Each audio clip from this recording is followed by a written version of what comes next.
Looks up, throwing. Hackett to the plate.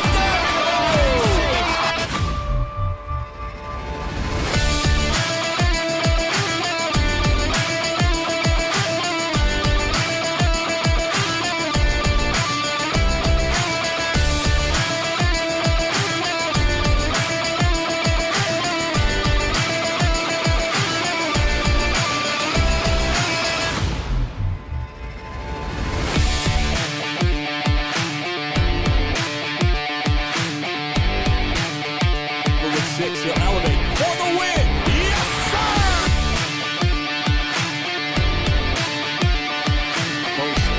Motion out left. Beat Billingsley after a stiff arm and will walk into the end zone to grab the lead.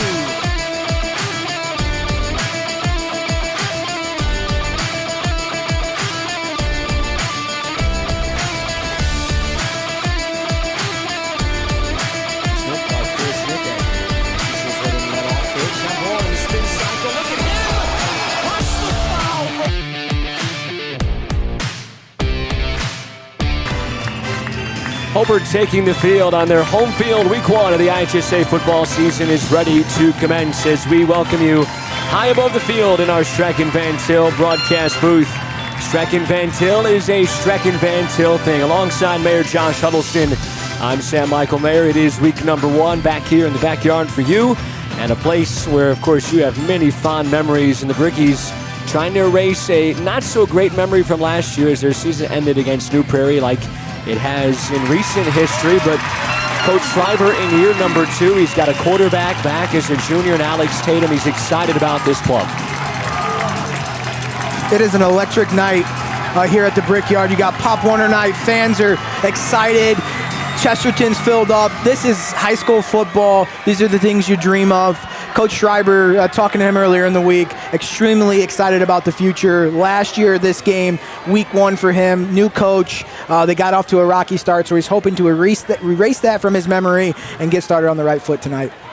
On these two teams, it is really a totally polar opposite in terms of the quarterback situation, which on the football side, I think that's pretty important. Normally, the guy under center, right? And for Hobart, there is stability. Alex Tatum played every game under center last year as a sophomore. He's back this year as a junior, and of course will have one more year as a senior.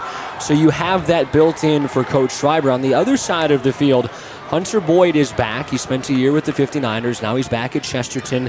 Brady McCormick was the long-tenured quarterback, but last year, early in the season, he had a knee injury, did not finish the year, so they had some other guys who had to take his spot. But now, like Hobart did last year, they're asking a sophomore to take the reins for them. Yeah, I was talking to Wally earlier today, and he's over the moon excited for Boyd. Throws a great ball. I think his quote was he's one of the best pure throwers that he's had the opportunity to coach. And so, he's excited. So how is the game going to unfold for Boyd tonight? Can he come into the Brickyard, electric crowd? How is he going to handle that? I look for Chesterton to come out, throw the ball, let him get a couple short completions under his belt, and see how he matures thereafter.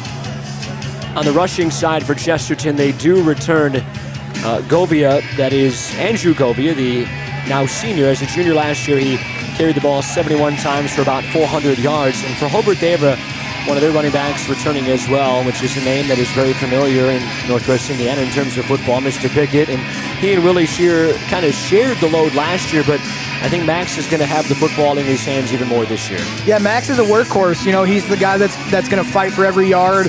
He's a tough, gritty kid. Like how he runs the ball is different. The question going to be for Hobart, missing Willie the Jet Shear, do they have the big home run play potential at Hobart? Are they going to have to methodically go and be perfect on every drive? So we'll see who emerges as Hobart's home run threat. Let's go back to the quarterback situation. We touched on Boyd on the side of the Trojans, but when you look at Alex Tatum, as we said, he's back as a junior, started all 10 games last year as a sophomore, had a really nice year, 13 touchdowns, 6 interceptions.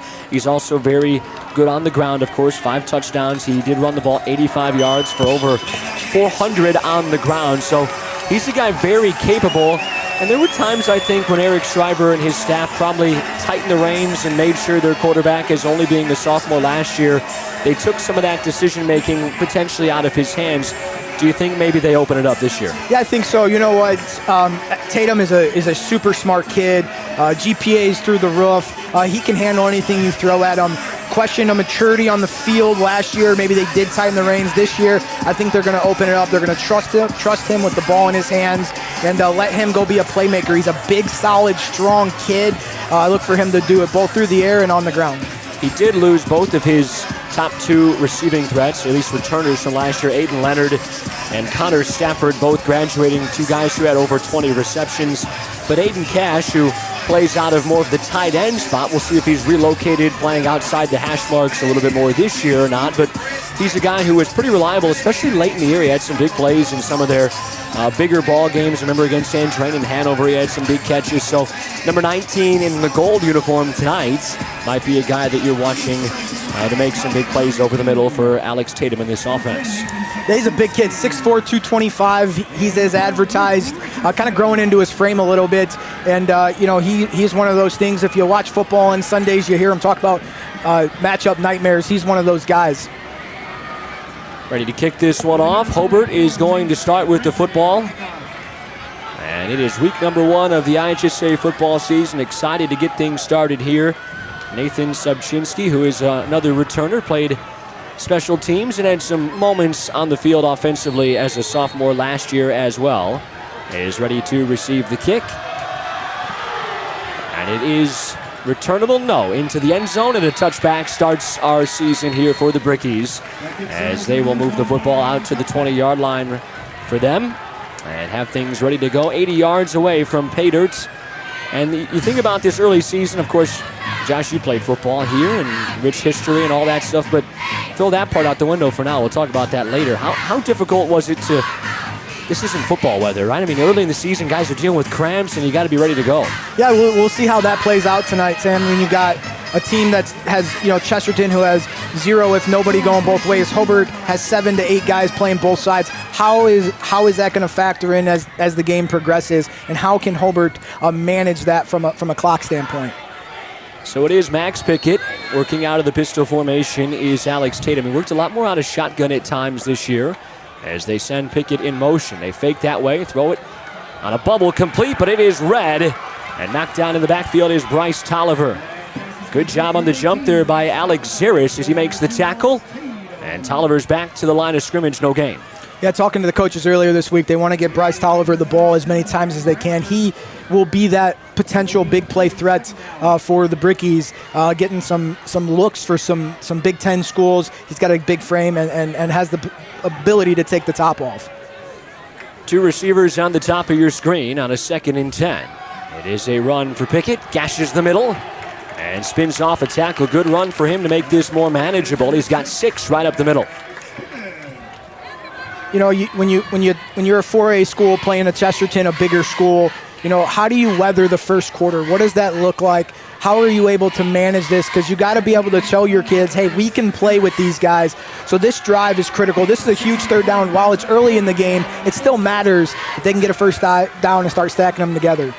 3rd down and 4 for this offense. They go back to Pickett as he dives forward off the right side. And the Brickies hoping for a generous spot they're not going to get. He's a half-yard short at his own 29. And how aggressive does Eric Schreiber want to be right from the get-go as the quarterback heads back to the line of scrimmage? You got to go for it, right? Early, get some momentum. You're playing a bigger school. Just this is meat on meat right here. Chesterton won this matchup convincingly last year in week number 1. And Hobart then had to change some things. They tried to sneak it up the middle, and it's going to work. Aiden Cash went from that tight end spot on the right side of the formation, took the snap, and he's got plenty, and that's a first down. That's a lot of courage right there. As high school, the center quarterback exchange is so critical to have your tight end come in and take a snap on 4th and short deep in your territory. That takes a lot of courage to make that call. Kudos to Coach Schreiber. So that's a play, of course, made famous more so by the Philadelphia Eagles, who are the defending Super Bowl champions. And Jalen Hurts runs it more for them, but we've seen it. Tatum got away from one, throwing downfield, incomplete, in and out of the hands of the intended receiver, Subchinski. And that could have been a huge play. He had him beat. He had him by about 4 or 5 yards.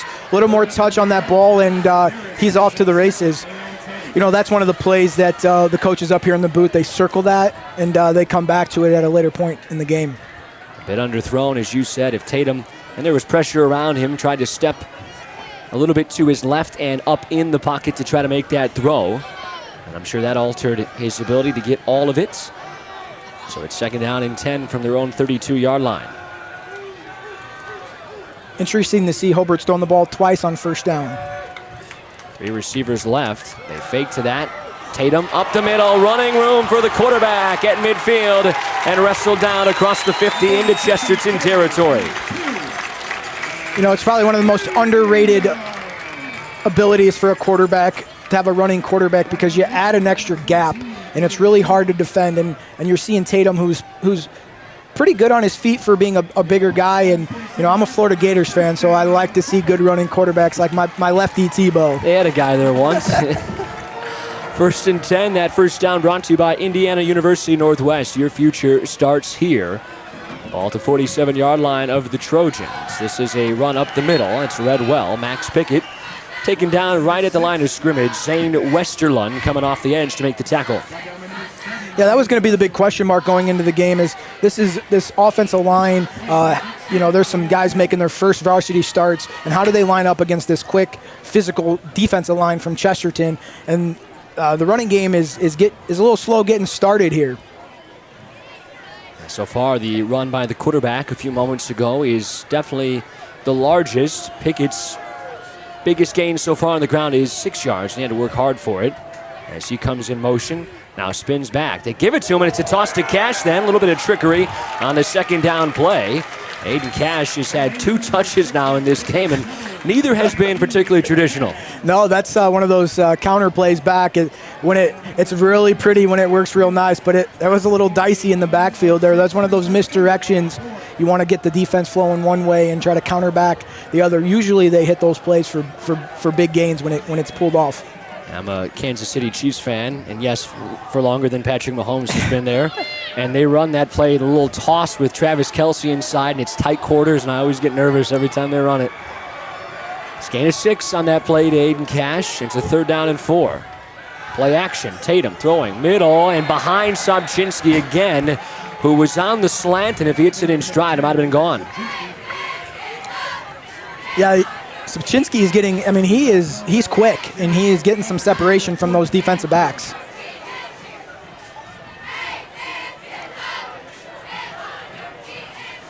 Yeah, the Mahomes play, the shovel pass, if it falls, it's an incomplete pass. Thankfully, yes, but there's so many bodies. I'm worried about the ball getting tipped everywhere. So went for it once on 4th down in their own territory, but this time they will use the pooch punt with the quarterback, Tatum, and he's going to get a great roll if they can down it, and they will. Good hustle play by Bryce Tolliver, who puts them down at the 1-yard line. So they don't get the score, but they pin them deep, and it'll be 99 yards. Here you are, Mr. Sophomore quarterback. Welcome to varsity football. On the 1-yard line, here you go, right?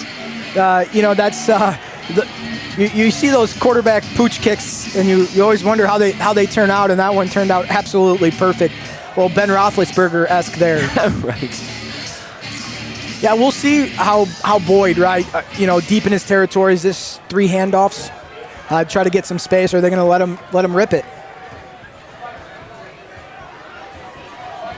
So he will start standing inside of his own end zone. And Andrew Govia, who we mentioned, is the guy who led the team in rushing attempts last year. As a returner now as a senior, he stands next to his underclassman quarterback. They bring motion, and it's an easy toss. Coming across the formation and wrapped up is Lewis Raffin.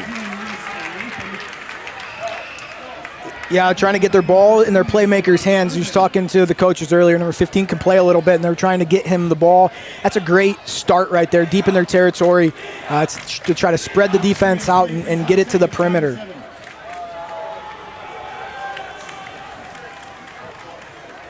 So they give him 2 yards on the play, a little bit of breathing room out to the 4-yard line, officially 3 on a 2nd down and 7. 4 receivers in this set. And they hand it off to the right side. Govia picks up a couple of yards, a little bit of window dressing on the pump fake by the quarterback, and it's 3rd down. I don't know if throwing the towel was part of the play there, but that was pretty clever if it was.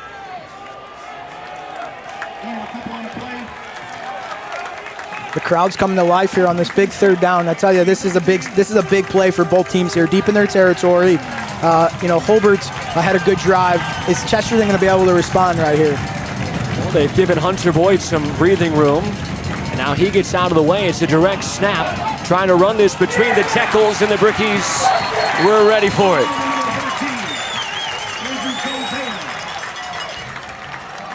If you're the Hobart Brickies, you have to be on cloud nine right now. Had a drive, got some first downs, pooch kick, down it on the inch-yard line, get a 3-and-out from Chesterton. If you're Hobart, Coach Schreiber and gang, you got to be extremely happy.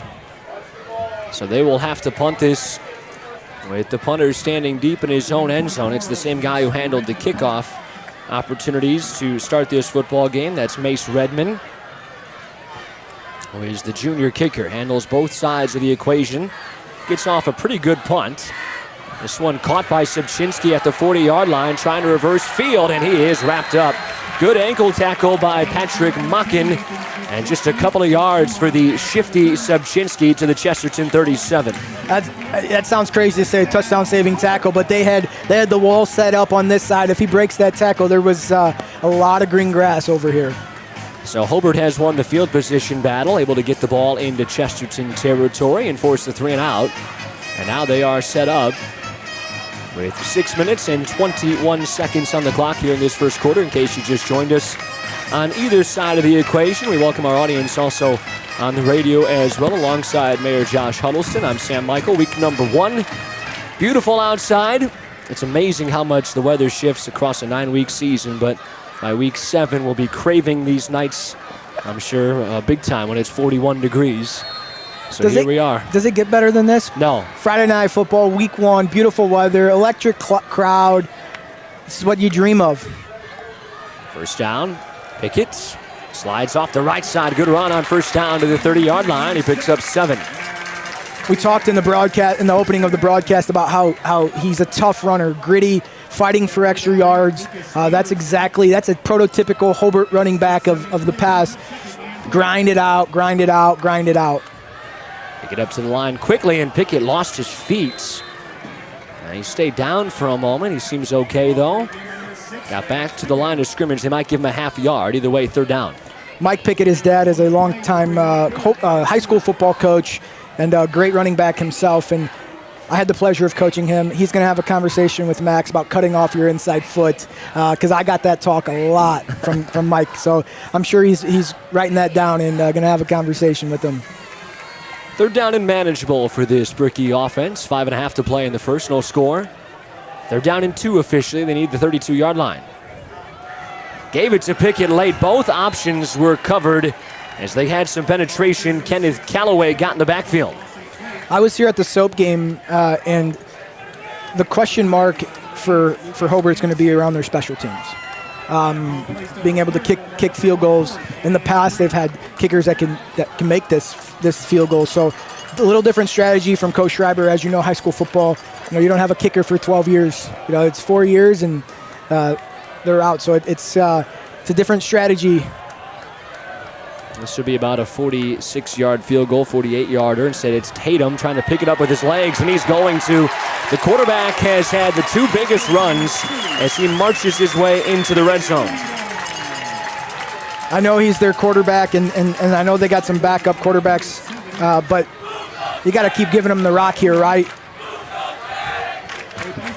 Brickies enter our Tech Credit Union red zone, the better option for your financial journey. And they do it on an IUN first down. Ball at the 19-yard line with 4:20 to play in the first quarter. Brickies trying to start the scoring here. Tatum turns and hands to Pickett, who charges forward inside the 15-yard line. It looks like they're leaving the outside backer untouched, and they're cutting up close to the wall that the tackle's walling off, and just having a one-on-one play with the outside linebacker and the running back, and just challenging them to come up and make a tackle. 3 yards on that first down run. On a second down, it's another Pickett carry. He's got a couple more to the 12-yard line. It'll be 3rd and 5 coming up.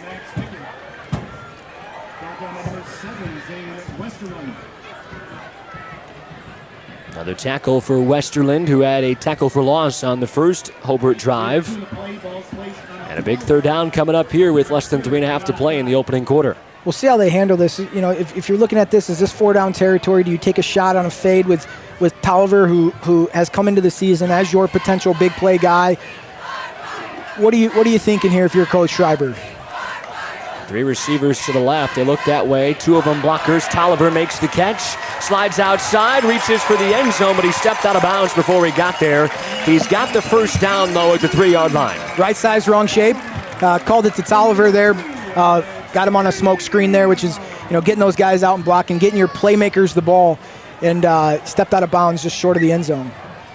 Subchinski, part of the leading the block of those 2 receivers. He was a little bit of help to Tolliver, got him to the edge, and now it's a 1st and goal from that 3-yard line. Let's see if they just work the power game here. Little wildcat. It's a direct snap. As Tatum was on the bottom of your screen, and a flag flies and a false start. So we've seen a pretty deep, little deep investigation in the playbook from Eric Schreiber already. They've gone to some interesting plays that normally you might not see for a few weeks, but that one not on the same page. It's always tough when you bring someone in there that's not used to calling the ready, set, go, and it throws off the timing. Maybe the voice is a little different, the cadence is a little different, and that's exactly what happened there. You can't, against a great Chesterton football team, you cannot have mistakes like that close to the end zone. So it eliminates some of the playbook potentially. We'll see what they do here on a 1st and goal from the 8-yard line. It's a play action. Quarterback spins backs to his right. And the catch is made inside the 5-yard line. Some of the folks, I think, wanted a horse collar tackle. Officials didn't agree, but back to where the line of scrimmage was almost. It'll be a 2nd and goal from about the 4-yard line. One of my favorite football quotes is, "You'll never go broke taking a profit." He got out, got him quick, but that play was starting to develop, and Aiden Cash was cutting across the back of the end zone there. They might come back to that play.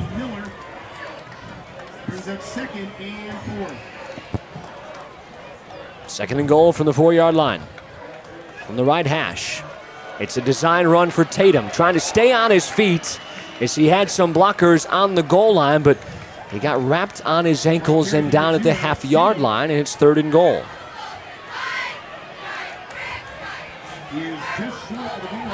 So you would think from this spot, barring a huge loss on this 3rd down play, that it's probably 4-down territory. Yeah, I mean, this is where you find out what team you got, right? 3rd and short on the goal line. Who wants it more? The X's and O's are out of the window.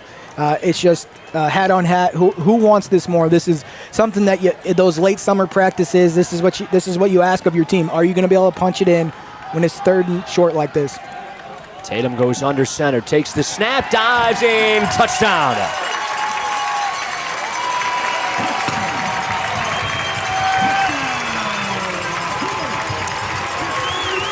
That's a great drive, right? Kind of how you drew it up, right? You have a drive, your opening drive. You drive down the field, you stall out, you punt it, you pin them deep, you get the ball back in good field position, and you execute.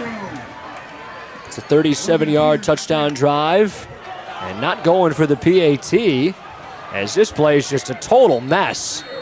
There's a flag in the backfield, thrown by the official, Tim Holmes, and this might bail him out. Now they're going to say this was illegal procedure, I guess, so it was not a false start. And that penalty really took away any chance. That touchdown, every touchdown brought to you by Westland and Bennett. When it's time to finish the drive, make the right call. 6-0 Brickies, 1:31 to play in the first quarter.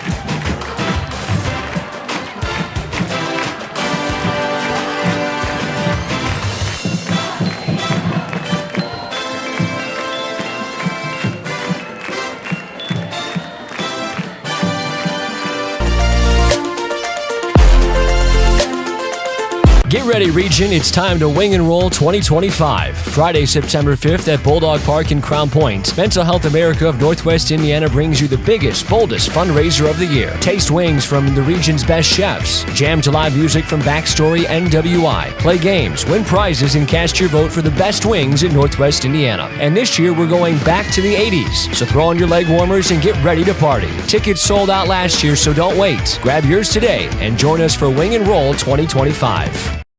Life's biggest challenges don't come with a warning. When legal issues arise, whether it's a car accident, personal injury, criminal charge, or representing you before municipal boards, you need a trusted advocate on your side. At Westland & Bennett, we listen first because your story matters. We provide strategic, personalized legal solutions to protect your rights, your freedom, and your future. Peace of mind starts with a conversation. Call 219-440-7550 today for a free consultation.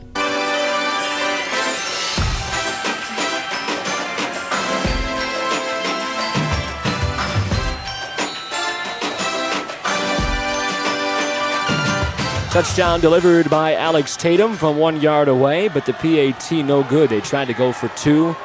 Got a little bit tricky. The kickoff, problems, but then it turns out great. Went right into the returner's hand, who is down the sideline, and a chance for a huge play when it looked like disaster for Colin McCoy, who is inside the Bricky 25-yard line. I tell you what, those are the plays that just happen in high school football, right? You can't field the kickoff, and then you pick it up. Everyone runs past you, and a huge return for the Chesterton Trojans. Now, I was going to talk about typically the scripted plays. When they were on their 1 yard line, you kind of threw the script out. Now you're on your 20-yard line, you're once again throwing the script out. So Chesterton isn't even into their scripted plays. Typically, a high school football team has 10 to 15 scripted plays. Now, what do they do here in the go zone? So a little bit different than the first time the sophomore quarterback walked onto the field. He was at his 1 yard line. Now he's deep in Hobart territory, but not a good start by the rest of his teammates. As I think we got a timeout first. Okay, Hobart didn't like what was going on defensively, and they will take a quick timeout. So let's touch on that play just for a moment. The ball at the 24-yard line to set things. It is 6-0 Hobart with 1:20 left in the first quarter. With Mayor Josh Huddleston, Sam Michael with you. The turf may be providing a little bit of a balance, or a little bit of a bounce, I should say, for Colin McCoy as well. You know, normally you drop a punt and the ball hits the grass, and you might have to go down in high school and college football. When you go down to grab it on a knee, you're down. So he might have had to see that in his own 15 or 20-yard line. Said that ball bounced right up to him, and he pretty much never broke stride from there, and a huge return. Yeah, those are hard plays for the kicking team and the receiving team, right? You're trying to go for the ball. You're not really going to make the tackle. The next thing you know, the guy's running past you. And for Hobart, you drive down, you get a score, you got all the momentum in the world, and you give it right back on a massive kickoff return. Those are things that you can't have if you're Coach Schreiber and company. You absolutely got to avoid those. So first down and 10 for this Chesterton offense, working right to left at the Hobart 24. It's a give to Govia, and he gallops up the middle to the 20-yard line, and he picks up 5 yards. Yeah, spread them out. Chesterton spread them out. They have a huge offensive line. You know, I think they're averaging around 270 pounds on the offensive line. Hobart's got some first-time interior defensive linemen starting tonight. So I think we're going to see a heavy dose of the run game over and over again. Second down and 5. Another give to Govia. Got away from one tackle. What a run by Andrew Govia. First down to the 12-yard line. He really earned it. Yeah, what a run.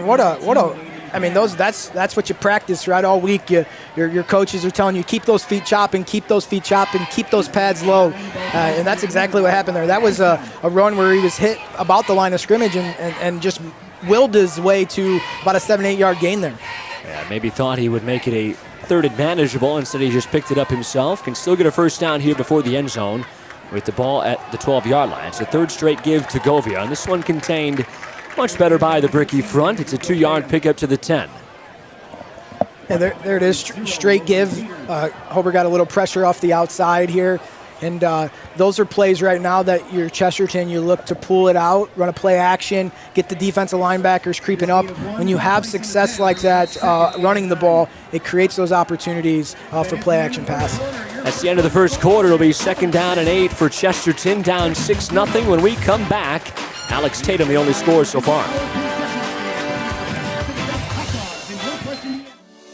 Tech Credit Union supports the essential role of union labor in building strong communities. That's why we offer hassle-free banking, financial empowerment, and a commitment to your success. Save for the future, handle life's challenges, and trust a partner that stands by hardworking union members. Tech Credit Union, the better option for you and your money. Visit techcu.org or call 800-276-8324. Tech Credit Union, supporting union families every step of the way.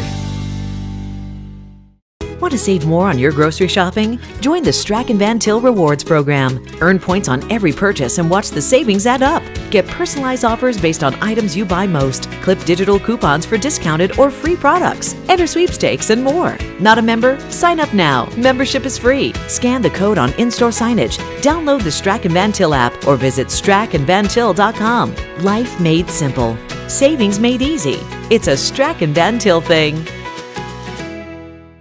Powers Health is committed to advancing medical care and technology.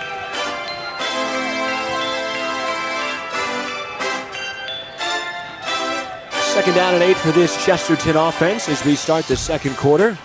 And I'll work from left to right on your screen, I should say, and on your radio dial as well. Sam Michael alongside Mayor Josh Huddleston here on opening night. Flag flies on the give to Govia. Didn't have much anyways. Back to the line of scrimmage, and this might come back further. It's a holding, and Eric Schreiber will move him back. Yeah, those are Hobart had the same issue, right? That penalties deep in their own territory. Chesterton the same way. You know, you just, you know, as a high school coach, those are things that you just keep you up at night, right? We were there, we had a penalty, pushed us back, and it changes the game plan, right, on both offense and defense. And so those type of plays, especially in high school, they're so challenging and they're so hard to overcome. You know, 10 yards is a challenge as it is. 20 yards is even harder. Veteran crew here under the direction of Tim Holmes. And they're moving guys back as Tim was having a conversation with one of the athletic trainers here over on the sideline and now ready to go. As Hunter Boyd works standing at his, the Bricky 25-yard line of scrimmage at the 20 on a 2nd down and 19 after the holding call. Let's see if he attempts his first pass. He slings, he completes. And that will put them to the 15-yard line, a 5-yard completion on the pitch and catch to the guy we've talked about before, Lewis Raffin. Yeah, you know, we talked to Wally in the pregame, and he talked about how Boyd's just a naturally pure thrower. Right there, quick release, got the ball out on a hitch route.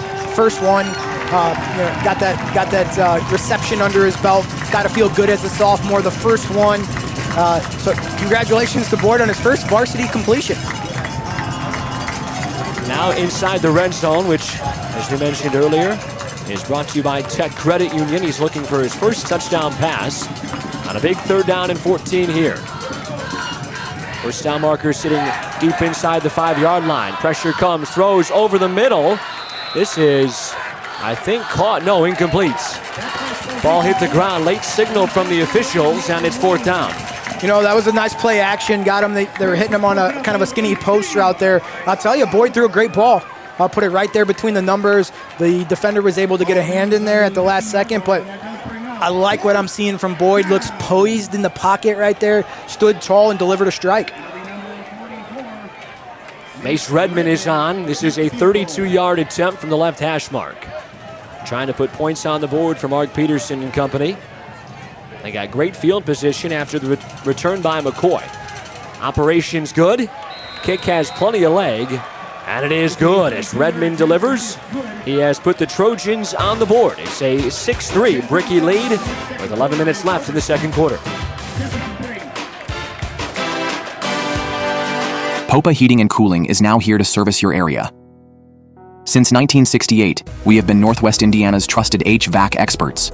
Whether it's installing, repairing, or maintaining your heating and cooling systems, our professional and friendly service ensures you stay comfortable year-round. From furnaces and air conditioners to boilers and humidifiers, we handle it all. For tailored maintenance plans, 24/7 emergency response, and premium HVAC solutions, visit popahvac.com or call 219-838-7700. Hello again, everybody. This is Matt Maloney of the Matt Maloney Real Estate Group, powered by Keller Williams of Northwest Indiana. The region is a beautiful place to live, and I've soared to new heights to market your listing to the best and widest possible audience. Call me today at 219-301-0477 or visit mattmaloneyrealtor.com and let's get started. It's not baloney. I'm Matt Maloney.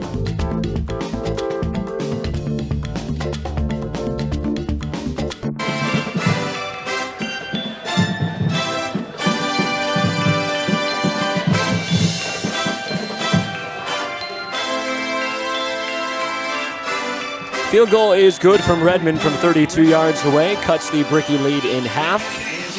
A touchdown from Alex Tatum from 1 yard away, in case you joined us. And the PAT was no good after the Brickies tried to go for two. So now Redmond will try to kick it away, as he has already got one touchback today. And I'm sure we'll try to launch it into the end zone again to avoid Subchinski. This kick may be returnable. It is. Subchinski at his own 3-yard line, looking for some blockers in front, as he winds it to the middle and is stuffed up there at the 25-yard line. So a 22-yard return for Subchinski, and that's where the Brickies start, leading 6-3. High school football is a lot of momentum. It's what I call the emotional roller coaster. You got the highs and you got the lows. And how does Hobart respond, right? They open the game almost picture perfect with a good drive, pin them deep, get a stop, go down and score a touchdown, but then they give up a big kick. And Chesterton's able to get a field goal out of that. How does Hobart respond to that? Does the maturity here, Alex Tatum at quarterback, how does this grow on this possession right here? I think this is a good question for Coach Eric Schreiber. How does this team respond? Well, if you're Coach Schreiber, who do you turn to? The quarterback so far has been your best offense on the ground. We'll see how much they use him versus Max Pickett. Tatum has missed a couple of throws. That could have been big plays, both of them to Subchinski. They bring Miller across the formation. Tatum holds on to it and literally crawls forward for an extra couple of yards. Alex Tatum, a great gain on first down of 7. That's perfect. You get momentum going one way, run the kind of the read option, which they've kind of been giving it all game. And Tatum with the quarterback keeper for a big gain, and he's getting behind his offensive line. That's a little inexperienced. They got some new guys starting, and just able to get a nice, good, positive game, and you want to see that on first down. Big thanks to Greg Crouch and the students here at Hobart for, again, partnering with us to provide Hobart Bricky home games. And I know he's got some new guys and gals who are part of the class this year. Tatum trying to take a shot, throws in stride this time, and Subchinski long gone. That's a touchdown. There's a flag on the field right now. Looks like potentially holding. The officials are waving it back. You know what? I'll tell you though, that's a great throw from Alex Tatum. Holding penalty. Looks like it's going to bring it back. Unfortunately, we talked earlier about Subchinski getting behind the defender, and he did it again there. And it was a great pitch and catch. Unfortunately, it's coming back. That marker sitting at the 26-yard line. So instead of pay dirt, the Brickies are going to go way back and be near their own 20-yard line. It's always interesting. They'll call those penalties 10-yard penalties, but it's really about 75 or 80 yards in penalties right there. That's tough, right, as a high school athlete to get a big touchdown at home, crowd's going nuts, and it's coming back. So, 2nd and 12 now, and the marker, the line of scrimmage at the 23-yard line. So Tatum, as we said, had missed a couple of throws, but that one was a beauty. And we'll see if that at least can get him into rhythm a bit. Throw the blockers to the right side of the formation. That's where the two receivers are as well. Heavy box here for Tatum. They set up the bubble screen, and it is red as Pickett is walloped right when he made the catch. That's a great play right there by number 11, the middle linebacker right there. You talk play recognition. He saw it right before his eyes. Hobart tried to show momentum going one way, and as a linebacker, you got to kind of scoot through there, find the guy they're throwing the ball to, and make the tackle. If you're a coach, that's a picture-perfect defense to that throwback screen there. Announcers dream of a name, Roberto Stabilito, who made the tackle, the senior. And he was ready. As you said, the veteran in him. 5'9", a linebacker, a little bit undersized, but he's got some speed and quickness to diagnose plays like that. So Hobart thought they had a touchdown. Now all of a sudden it's 3rd and long. Tatum sliding right, throws on the run and on time. On target as well to Miller. He's got the first down. That was a nice out route. They cleared out the outside receiver, got him one-on-one to hit him on the sidelines. And at home, we get the privilege to watch high school and college football and professional football. High school football right there, that's an extremely tough throw on the run. From a downage standpoint, it's a 12-yard throw, but throwing across the field, that's a deep throw. So it takes a lot of arm strength to get that play completed. Yeah, that ball probably traveled about 20 yards in the air as they try Pickett now. Trying to get their running back going, but not too many lanes for him. He's back to the line of scrimmage, maybe a yard. Every time they give it to Pickett, Chesterton's defense is just swarming around him. He's having a hard time navigating and getting any momentum going. It's a lot like driving through Hobart with all the construction going on. I think that's everywhere. I mean, I feel like at this point, you pretty much go anywhere. There's people always joke in this area. There's 2 seasons, winter and construction, and that's it. That's a fair statement. Yeah, and it feels true. 2nd down and 9 as they bring Miller and also Tolliver a little bit tired of this formation. 2 receivers on each side, both working out of the slots. It's a clean pocket for Tatum. He throws right side, and that was a little bit inside the receiver. Had room to the sideline, but knocked away. Yeah, great play by the Chesterton defense right there. Everyone was covered. Had to be a tight throw. Had to be a perfect pitch and catch. Chesterton's defense was ready for that situation there, and they were able to get their hands in there and knock it down. So 3rd and long. Last time they converted a 3rd down and 13. Let's see if the Brickies can make it happen again. Quarterback's made some big plays. Most of those have been with his feet, but 2 big passes on this drive, one that counted and one that did not. Chesterton brings 5. They pick up the blitzer. Now it breaks down, and Tatum going down, but tell you what, the flag comes in. He might have got grabbed across the face mask, and we'll see if that is what the marker's about. Yeah, I tell you, that's tough right there. You make defensive lineman making a great play, getting through, and then you just grabbing whatever you can grab, and you just happen to grab the face mask, and that's high school football for you, right? You have a big holding play on a long touchdown, and right when you're about to get off the field, a face mask. Those things just happen in high school football. And I'll tell you, for both sides of the ball, the offense, a gut-punching penalty on a hold that would have been a touchdown, and then on a play for sure that Hobart's then turning around and punting on 4th down. It's a face mask that gives them 15 yards. And instead of a punt, this drive continues with the ball now at the 47-yard line of Chesterton. Yeah, and if you're Coach, Schreiber here, you're thankful, right? You by all intents and purposes, has called a pretty good game offensively. Find yourself in a situation where you're about to punt, and you get a face mask penalty for an automatic 1st down. They show pressure here on 1st down. They give to Pickett. He's able to dive through a couple of guys who got in the backfield. But just had to do a pretty good job to get back to the line of scrimmage. And again, it's Westerland who's in there. He's got a couple of tackles for loss now. Yeah, they just can't get it going with Pickett. It seems like every time he touches the ball, the Chesterton defense is in the backfield and hitting him before he's able to even get his high motor going. 7:40 to play here before halftime. It's a 6-3 Hobart lead. They have a touchdown and a PAT at 2-point conversion, no good. Trojans have a 32-yarder. Taking the shot deep down the sideline. Underthrown. Sobczynski comes back and makes the catch. He's down near the 10-yard line, playing one-on-one, has the big play.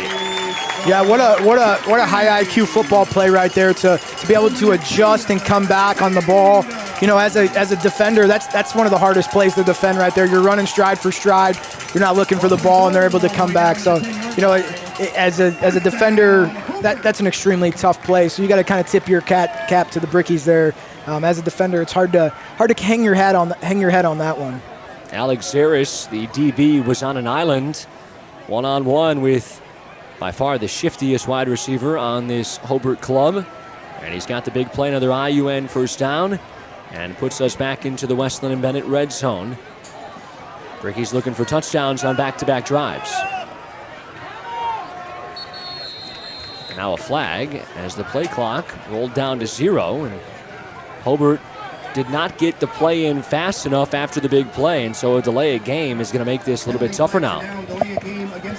That's tough, right? You have a big play, a lot of momentum, and you have a delay of game that pushes you back 5 yards, and now it's first and 15 from the 15, first and goal from the 15.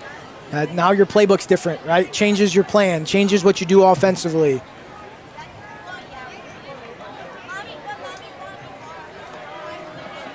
Sam, it is a beautiful night for football. Yes, it is.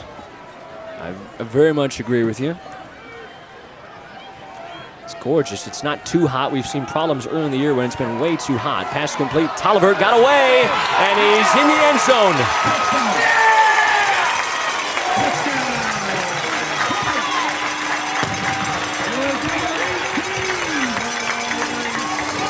So they ran that exact same play on the other side. He didn't get in. They came back to it, went back to the well again, and was able to make a guy miss and get into the end zone. That touchdown is brought to you by Westland and Bennett. Now there's 6 on the board for the Brickies, and another reminder when the pressure's on, call Westland and Bennett. And this time looking maybe more traditional as they will try for the PAT here. The snap's good. Placement. Operation knocked through. 13-3. Hobart's. They've scored on back-to-back drives.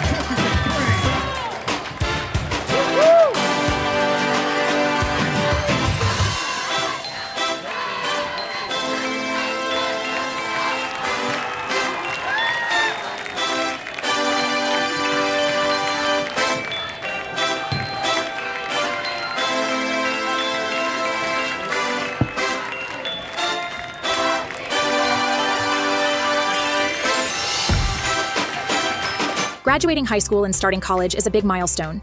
New gadgets, new friends, and a whole new chapter in life. But before you head to campus, there's one important step you shouldn't skip: reviewing your insurance coverage. If you're living away from home, your parents' policy may only cover you partially, or not at all. With years of trusted service right here in Schererville, Mackey Insurance Group is committed to keeping you safe and informed, whether you're on the road or planning your next adventure. Call us at 219-440-2021 or visit MackeyINSgroup.com to learn more.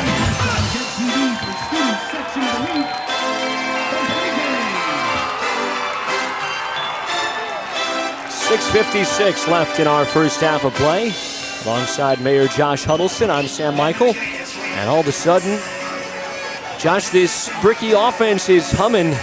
They had a drive there where they really scored twice. It was a long completion to Subchinski where a holding penalty brought it back, and they got the benefit of the doubt then, of course, on the face mask, but a drive that you felt like you could have scored one time before, and then ultimately it's Bryce Tolliver from 15 yards out. Yeah, you know what? If you're Coach Schreiber, right, their shirts say "Doubt us." That's their kind of motto that they're living by. All intents and purposes, you're playing a bigger school. You on paper you look like the underdog. Got multiple guys going both ways. So if you're Coach Schreiber, you got to be on cloud 9 right now. And they've got a 10-point advantage. Subchinski ready to kick this one away. And another one that is returnable. Saw a big return last time. And the Trojans looking for that, but not going to get it. Tripped up, taken down at the 25. Now we're getting back to some traditional football here. It looks like football. Kickoff, tackle, not long runs. You know, you mentioned it earlier, Sam, about the weather and the cramping, etc. We'll see how Hobart, are they able to keep this momentum going? Are they able to continue to play at this level, knowing the depth that Chesterton has as opposed to Hobart? Again, we go back to the sophomore quarterback, Hunter Boyd, who did have his first completion. A lot of this offense, though, has been on the ground. Andrew Govia has handled a majority of the offensive snaps so far as he stands next to his young quarterback. Bring a receiver in motion across the formation. That's McCoy. They give it to Govia up the middle. That is jammed up. And a yard or two for the senior running back.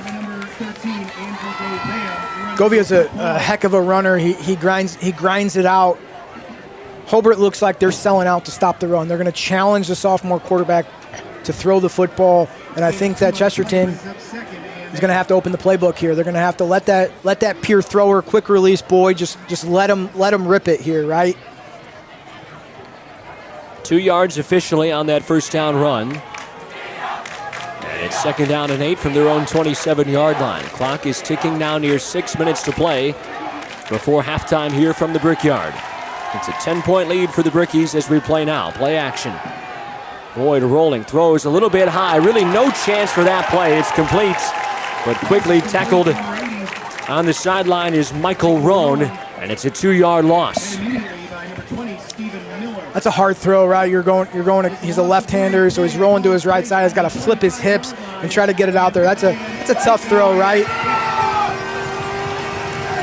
A very tough throw, and especially when you've got a couple of gold and purple uniformed guys coming after you and right around the guy you're throwing it to. Might be one of those plays where you just throw it right into the turf. Completion actually hurt them. They lost 2 yards there. It's 3rd and 10. That's always my favorite, when the quarterback just burns one right into the dirt. Hey, you won this time, defense.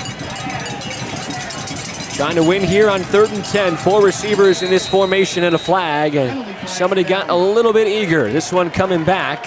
And the Hobart folks here on the sideline appreciating the crowd. And the student section making some noise. Yeah, it looks like it's some type of Hawaii night here at the Brickyard. They got blow-up floaties and pool noodles, and the crowd that's one of the best things about high school football, right? You got the student section amped up, you got the local community fans coming out. It is a great sport. 3rd down and 15 for Chesterton. Backed up at their own 20-yard line.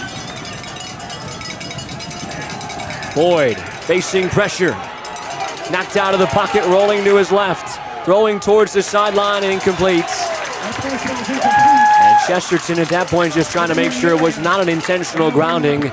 There is no marker, but it's 4th down. That's a savvy play by the sophomore quarterback, Sam.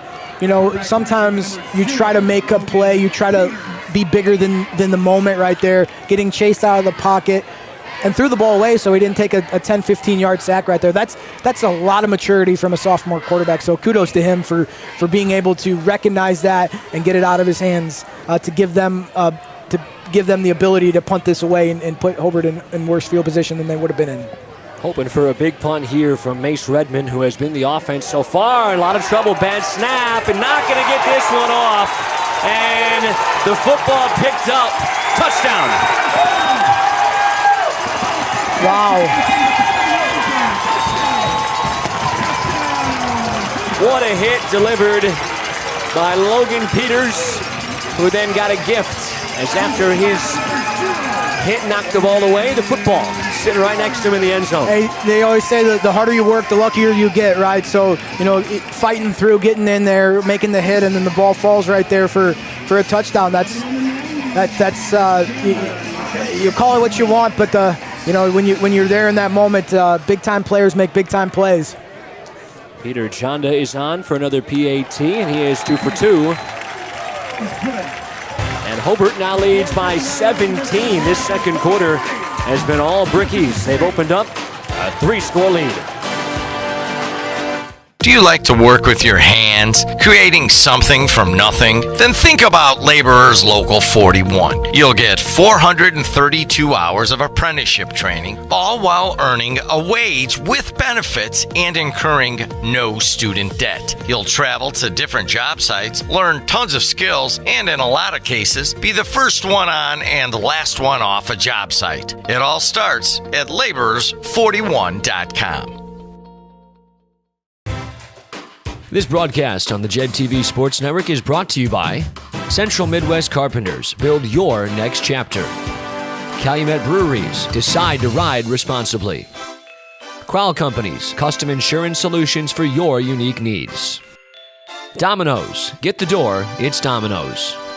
IBEW Local 697. Your electrical professionals. Ironworkers Local 395. We don't go to the office. We build it.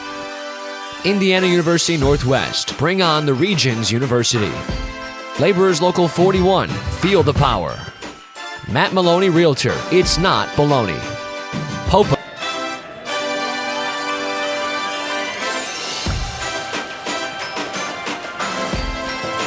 20-3 Brickies after the touchdown. Logan Peters falling on it. The special teams play, and Subchinski's kick rolls into the end zone. That touchdown by Peters is brought to you by Westland and Bennett. When it's time to finish the drive, make the right call, Westland and Bennett. So far, Mayor, it is all Hobarts. They have dominated this football game. Yeah, it's been one of those Coach Schreiber dreams, right? You're playing great defensively. You're moving the ball offensively. Things are bouncing in your hands. You get a touchdown call back, but then you get the face mask that gives you new hope. If you're Coach Schreiber, you got to be tickled pink with the way that your ball club's playing. And so Hunter Boyd and this offense go right back to work, and we'll see if Mark Peterson maybe opens the playbook a bit, as Govia's got another first down rush attempt. And Hobart, I think at this point, really concentrating on number 13 in the backfield. And they're going to say, hey, if the young QB wants to beat us outside the hash marks, maybe we'll give you a shot at that, but not on this running game. Yeah, I tell you, it's been a challenge for the Chesterton running game up the middle. I'll look for them to spread it out. Maybe create some different running lanes. Maybe a pitch to the outside. Try to utilize some speed. Do something other than just run it up the middle, where Hobart's had a lot of success stopping the run. So that was a 2-yard pickup. It's 2nd down and 8. Play action. Boyd wanted to throw the quick hitter, now does complete. This is Roan, who was tackled earlier for the loss. This time made one man miss, and he's at the 29-yard line. Ball might have squirted loose, but he was right next to the sideline, and I think it may have gone out of bounds at the 28. That's a savvy play call right there. You bring the outside receiver in. He shields the defender, and you're able to hit a wide open guy. Those are close plays when you talk about interference and you talk about rub routes. That's exactly how you draw it up. And good play design right there to get the young sophomore's ball out of his hands quick, short completion, give him a little confidence. They're down in 2. Chesterton really needs a first down. It is a give up the middle for Govia, and he's got it easily as he dives across the 35-yard line to the 36. Now we're starting to see the Chesterton offense play to the outside, spread them out a little bit, and then you're able to gash them up the middle. Moving the chains brought to you by Indiana University Northwest. And that first down has the line of scrimmage at the 37-yard line with 3.5 to go in this first quarter. Trojans desperately need points, and this running play going nowhere. And again, it's Govia. He loses one. Yeah, I mean, there was 4 gold jerseys in the backfield on that play. They got off the snap fast, and they were able to have success stopping them again at the line of scrimmage. Chesterton's going to have to get the ball to the perimeter. If I was Chesterton, I would challenge Hobart to those short to intermediate passes along the outside. Only points for Chesterton are a 32-yard field goal. That drive started at the Hobart 24 after the big return by McCoy. So this offense has done nothing as this is rifled and intended for the aforementioned McCoy and incomplete. And there was serious pressure there immediately on Boyd, the quarterback. Those are plays that you'll go back to, watch and film the next day, and talk about, hey, how do we not burn this one in there? As a sophomore quarterback, is that something we put a little more touch on, give him a chance to catch the ball and make a play? Because it looked like it was coming into formation, that smoke screen.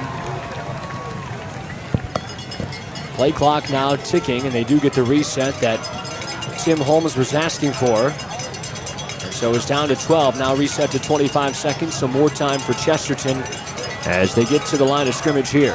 If you're Chesterton, you might run the ball here to take a little time off the clock for that Brickies offense.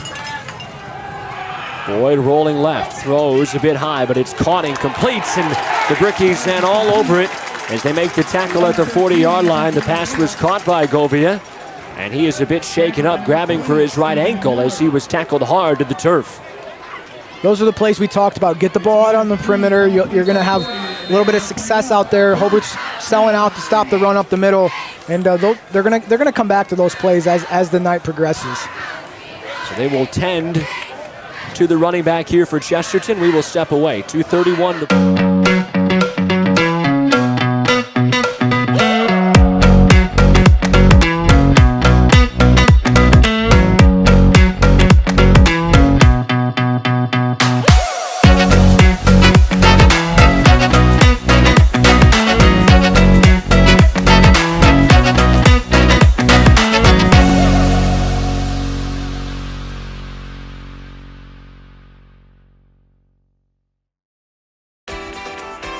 Embrace every opportunity.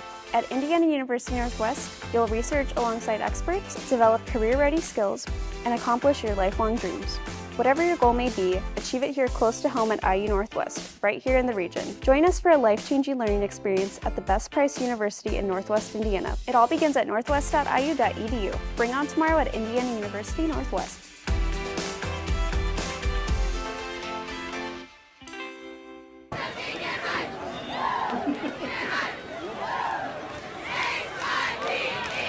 So Govia able to get off to the bench.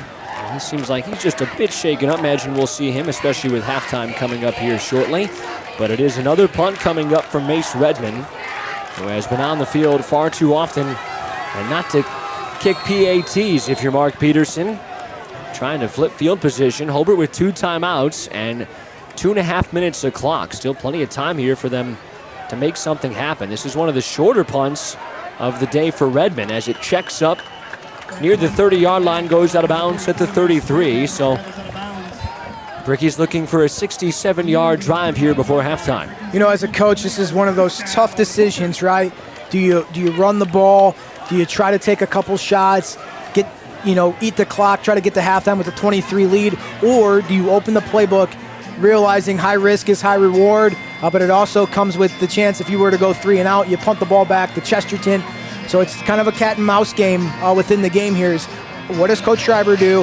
What is his objective here right before halftime? Does he want to grind it out, or does he open the playbook? Now you have to remember too, Hobart got the ball to start the game, right? So Chesterton, if they could get a stop, especially a quick one here, they have all their timeouts.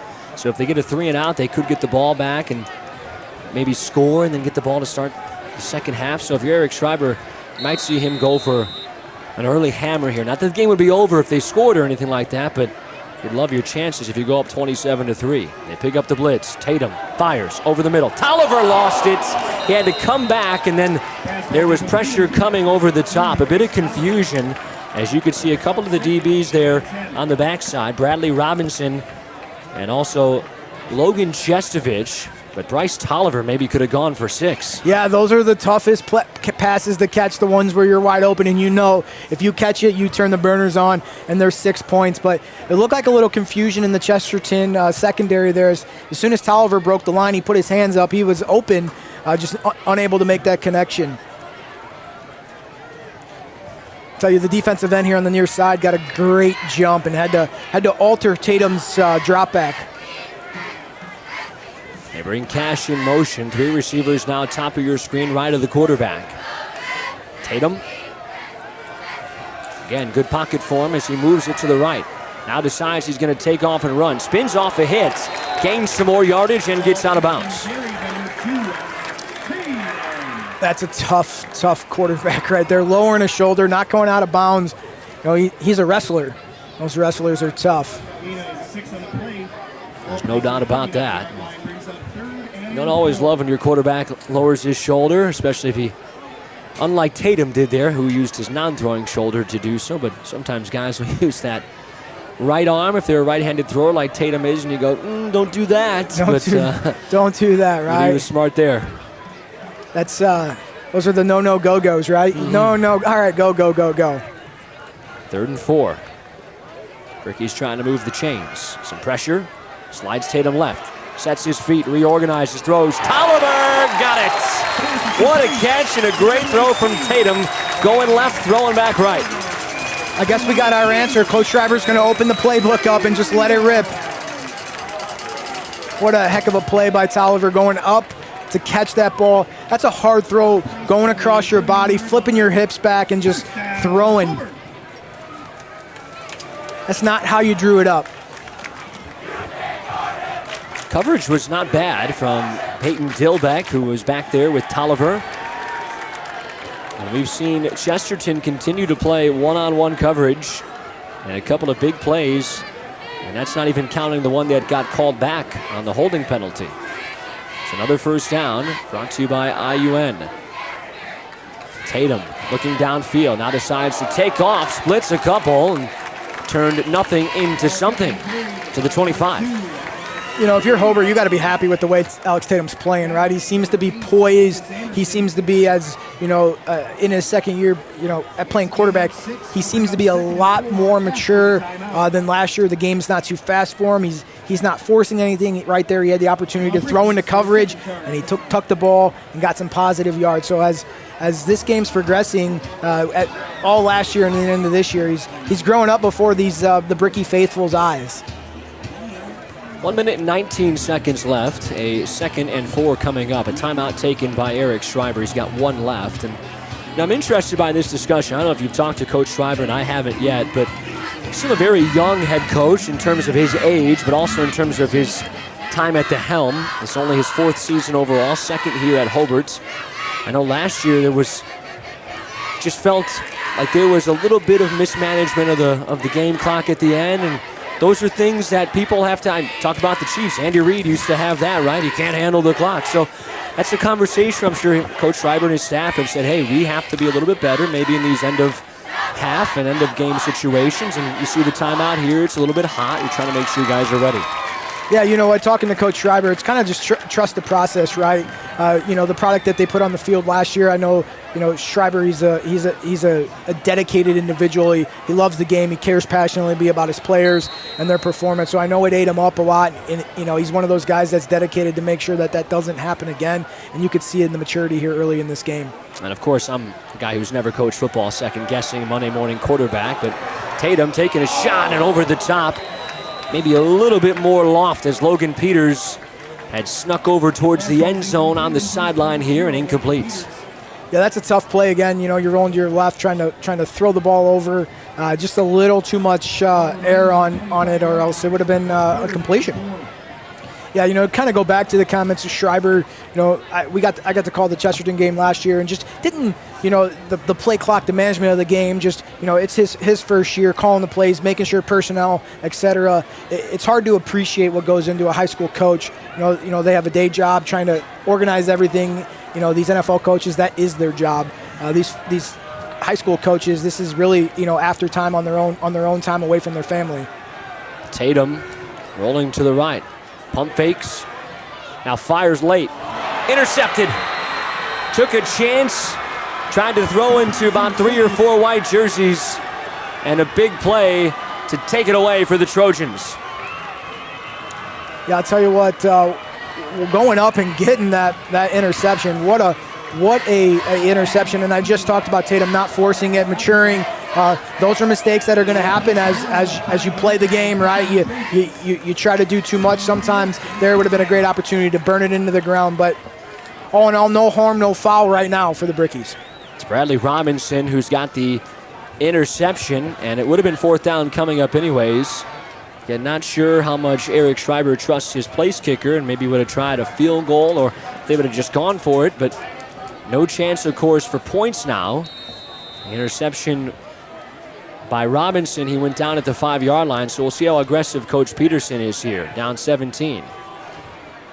Hands it off to one of his receivers coming across the formation. That's Lewis Raffin, who has been involved in the offense. Not much for him. He's got a couple of yards, and he stayed in bounds as the clock ticks with only 50 seconds to play, and I don't think Chesterton is in a hurry. No, it looks like they're going to be content with going into halftime with the score at 20-3. All things considered, you know, Chesterton has had it tough tonight. They've been deep in their territory multiple times. They've had some penalties that cost them some drives and ultimately points. And so, you know, if you're Coach Peterson over there, you're like, hey, let's get this to halftime and we'll go back and regroup. This one given up the middle to Govia, and he's got a couple back on the field for him after his ankle was hurt a little bit on the last drive. So good to see him back out there. He picks up 6. Clock now at 6 seconds. Trojans get to the line, and all of a sudden looked like they maybe tried to rush a little bit after they were going to run the clock out, and then who called timeout? I think Eric Schreiber might have. Oh no, Chesterton did. I thought maybe the Hobart head man thought, let's make sure all my guys are on the same page here. Don't want to give up a goofy touchdown at the end of the half. You do not want to give up a goofy touchdown at the end here, right? Yeah, so much good for Hobart in this first half. Then all of a sudden, your defense thinks the half is over, and a couple of guys aren't paying attention. The guy runs past them. But Chesterton using it with 4 seconds to play. Very interesting decision here with the ball at their own 12-yard line. Only 4 seconds on the clock. Although preseason, your Chiefs are beating my Bears 10-0. Oh, okay. I wonder who's playing in that game. Patrick Mahomes is playing. He's 7 for 12 with 139 yards. You're kidding. He's playing in the game.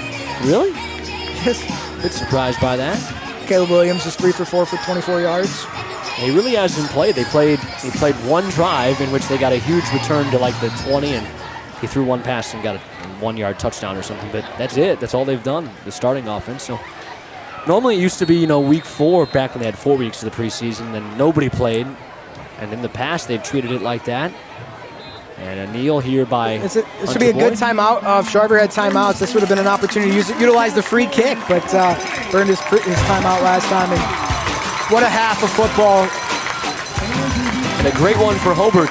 They've got a 20-3 advantage here at halftime.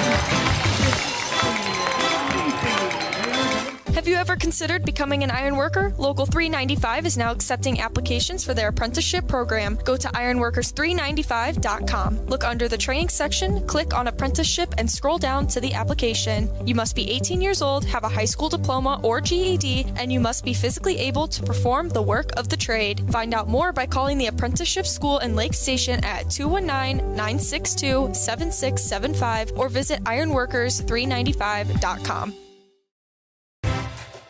This broadcast on the JED TV Sports Network is brought to you by Central Midwest Carpenters. Build your next chapter. Calumet Breweries. Decide to ride responsibly. Crowell Companies. Custom insurance solutions for your unique needs. Domino's. Get the door. It's Domino's. IBEW Local 697. Your electrical professionals. Ironworkers Local 395. We don't go to the office. We build it. Indiana University Northwest. Bring on the Regions University. Laborers Local 41. Feel the power. Matt Maloney Realtor. It's not baloney. Popa Heating and Cooling. Stay comfortable year-round. Powers Health. Everything we do, everything we believe. Strachan Van Til. Indiana made. Tech Credit Union. We're the better option for your financial journey. And Westland & Bennett, goal-oriented legal solutions you can trust. At Indiana Farm Bureau Insurance, we're not just good at insurance. We're good at Emma and Jake's just baby-proof their 2-bedroom bungalow to prepare for baby number 1 insurance. We're good at Madeline and Chance's just gave in and became minivan people to make room for baby number 2 insurance. And we're good at Gabby and Nate's just moved to a house with a bigger backyard to welcome fur baby number 3 insurance. Start with Indiana Farm Bureau Insurance and stop knocking on wood. Some people see a huddle in the locker room. We see a second classroom. Some see a student athlete on the court. We see a future leader in the community. You see, high school sports in Indiana are special. That's because they're about learning and growing, not just winning and losing. Fans, I'm Commissioner Paul Neidig. Support education-based athletics in Indiana by buying a ticket to your high school's next athletic event. Some see a student athlete working hard in the weight room. We see a future leader learning there are no shortcuts to success. Some see a start to a swim meet. We see the starting blocks for life. Proud to keep education in front of athletics since 1903. Some see a student athlete working on a shot. We see a powerful lesson in persistence. Some see a student preparing for success on an exam. We see a student athlete preparing for success in life. Proud to keep education in front of athletics since 1903. At Indiana Farm Bureau Insurance, we're not just good at insurance. We're good at Matt's one-car, two-bedroom apartment with a home office/home gym insurance. We're good at Nick's SUV and farmhouse with a remodeled kitchen/art gallery insurance. And we're good at the Wilbur suburban home with the two-car garage/rehearsal space insurance. Have you seen my hockey socks? Have you checked your sock drawer? Start with Indiana Farm Bureau Insurance and stop knocking on wood. If you're thinking of finishing your basement, installing outdoor security cameras, or your business has plans to break ground on a new project in 2024, Powering Indiana, Lake County is your source for the region's best electricians. With IBEW, Local 697 electricians, you're choosing the highest level of safety and reliability. Visit poweringindiana.org today and ensure your project is in the hands of skilled professionals. At Domino's, you can pick 2 medium 2-topping pizzas for just $6.99 each. Let's see how that compares to some other options that are about $6.99. $6.99? $6.99. $6.99? $6.99. Yeah. Order any 2 medium 2-topping pizzas for just $6.99 each, only at Domino's. Hi, I'm Crowd Company's Lantern Man. If you're a contractor, it's my job to make your insurance coverage simple and affordable. Because I know time is money, I'll come to your business. Certificates and bonds are a snap. Wherever you are, whatever business you're in, we've got you covered. As Crowd Company's Lantern Man, I'm your insurance superhero. Crowd Company's insurance professionals. Highland, Merrillville, and Michigan City. Our hero, Lantern Man, faces off against a nefarious insurance swindler. I'll trick them into a contract and just keep raising the rates. Luckily, they can make a call to Crowd Company's Lantern Man. He's always ready to protect families from the insurance swindler. I can easily defeat your overpriced policies.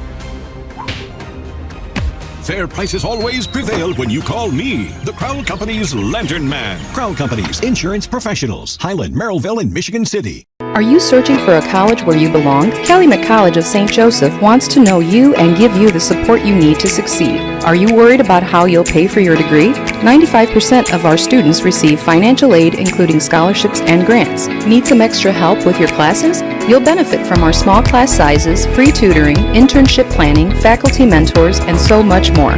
Come experience our accepting, supportive college family for yourself. Schedule your campus visit and apply at ccsj.edu.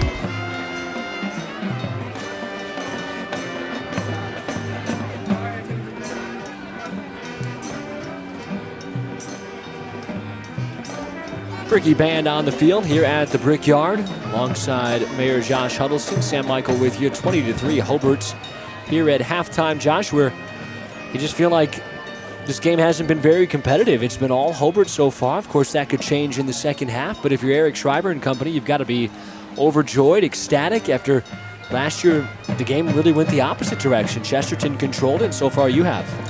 Yeah, it seems to be that Coach Schreiber in his second year seems to have his team playing a better brand of football, which I think he's been striving towards, and he always talked about trust the process.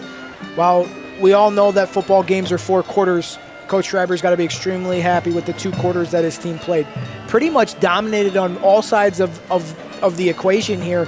The question mark coming into tonight's game for the fans, for us, was how is the offense and defensive line going to play against Chesterton's offensive defensive line?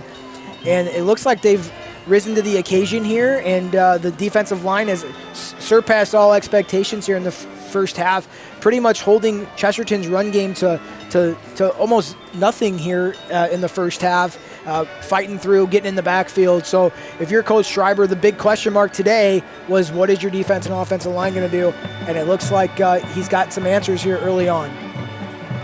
What have you liked most about what Hobart has done so far? We were just chatting about Alex Tatum. He obviously has a touchdown run, and I feel like they've really opened it up like we thought they might. They've given him more sort of freedom in this offense. Yeah, you know what? It looks like the matchups for Hobart with their receivers versus Chesterton's defensive back has favored Hobart early on in this game. Some of the receivers, whether it's being schemed open or just athletically breaking away from coverage, they've had some opportunities, and I think they're going to keep coming back to that. Tatum's got a really, really strong arm. If the offensive line can hold up, give him a pocket, he can deliver the ball to his receivers, and we saw that on the long holding penalty. He's hit Tolliver a couple times, and they're mixing it up, some run game, some option game, some short passes, intermediate and deep passes, and it looks like Coach Schreiber has literally turned every page of the playbook. Defensively for Hobart, it's been a really good effort for them. They've got a young quarterback on the other side in Hunter Boyd, the sophomore, here in his first year back at Chesterton. But I've not seen him really take those shots. Mark Peterson and company have kept it pretty tight in terms of the playbook. So Hobart said, you know what, if that's how it's going to be, we're going to jam the run, and they have really stopped the senior running back on the other side. Yeah, it looks like Hobart's defensive strategy here is just to sell out on the run and make the sophomore quarterback beat him.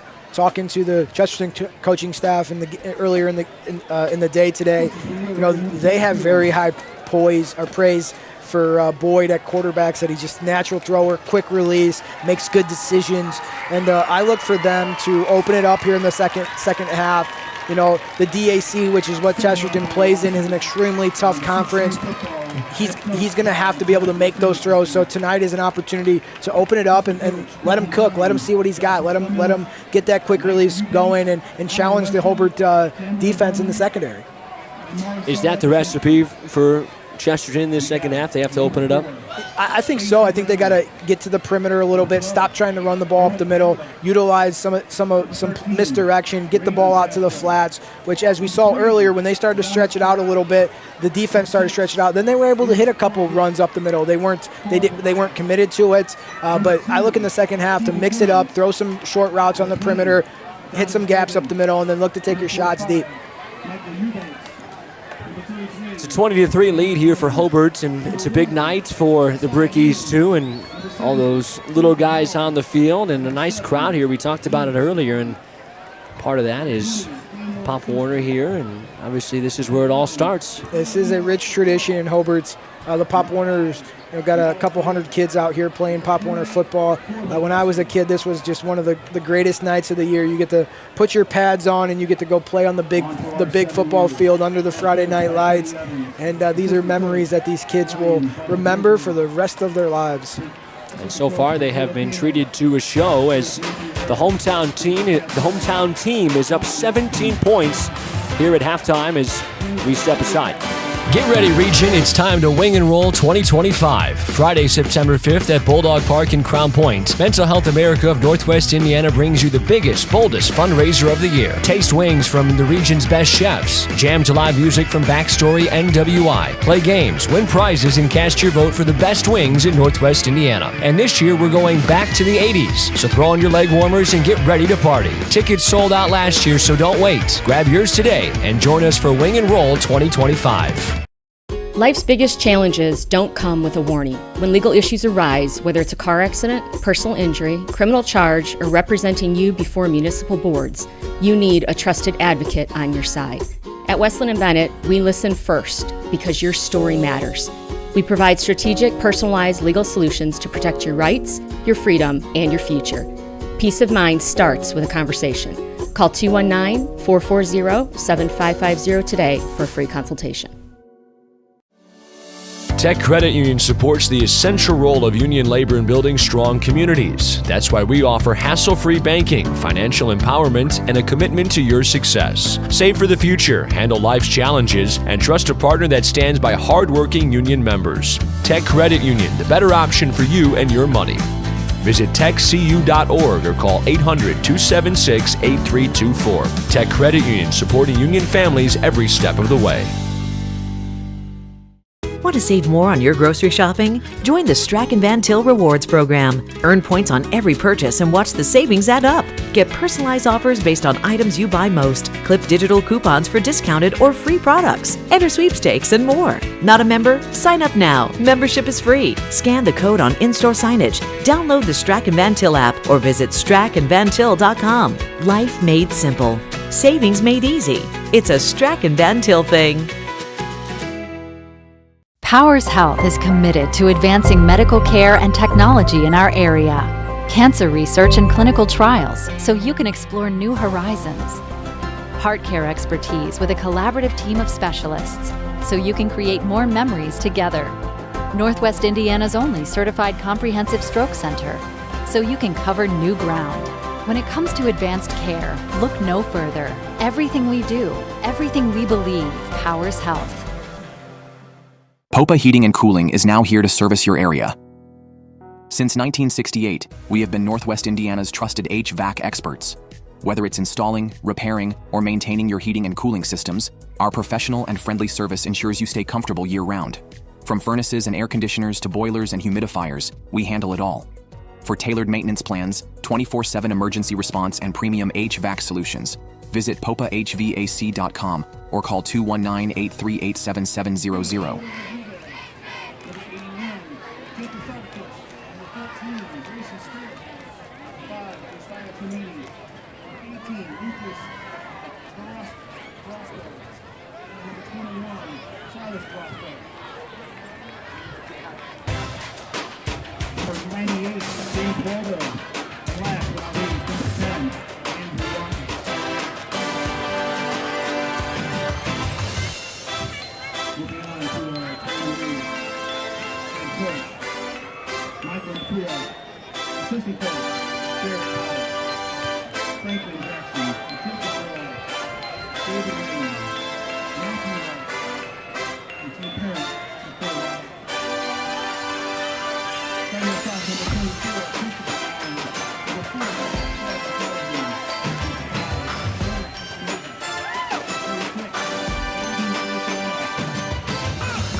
The extra 10 new teams.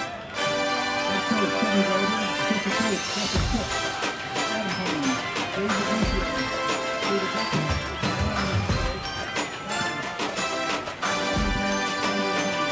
20-3 here at halftime as we welcome you back inside our Strack and Van Til broadcast booth.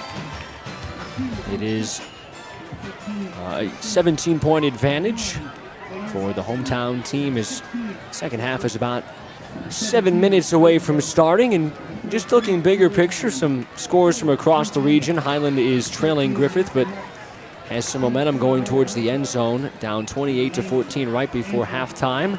Bit of a surprise, maybe, depending on your perspective, as Munster has been right in a ball game with LC, and in fact leading that game 21-17. Morton is up over Portage 14-7 at halftime, and Wheeler, another one of our ball games, all over South Central, 44-0 there at the break. Couple other scores. Last checked at halftime, it was 28-0 Crown Point over Lowell. That game being played at the Inferno. And one other game to let you know about is Kankakee Valley at Rensselaer Central. Right now, it is Rensselaer Central 14 and the Cougars 10.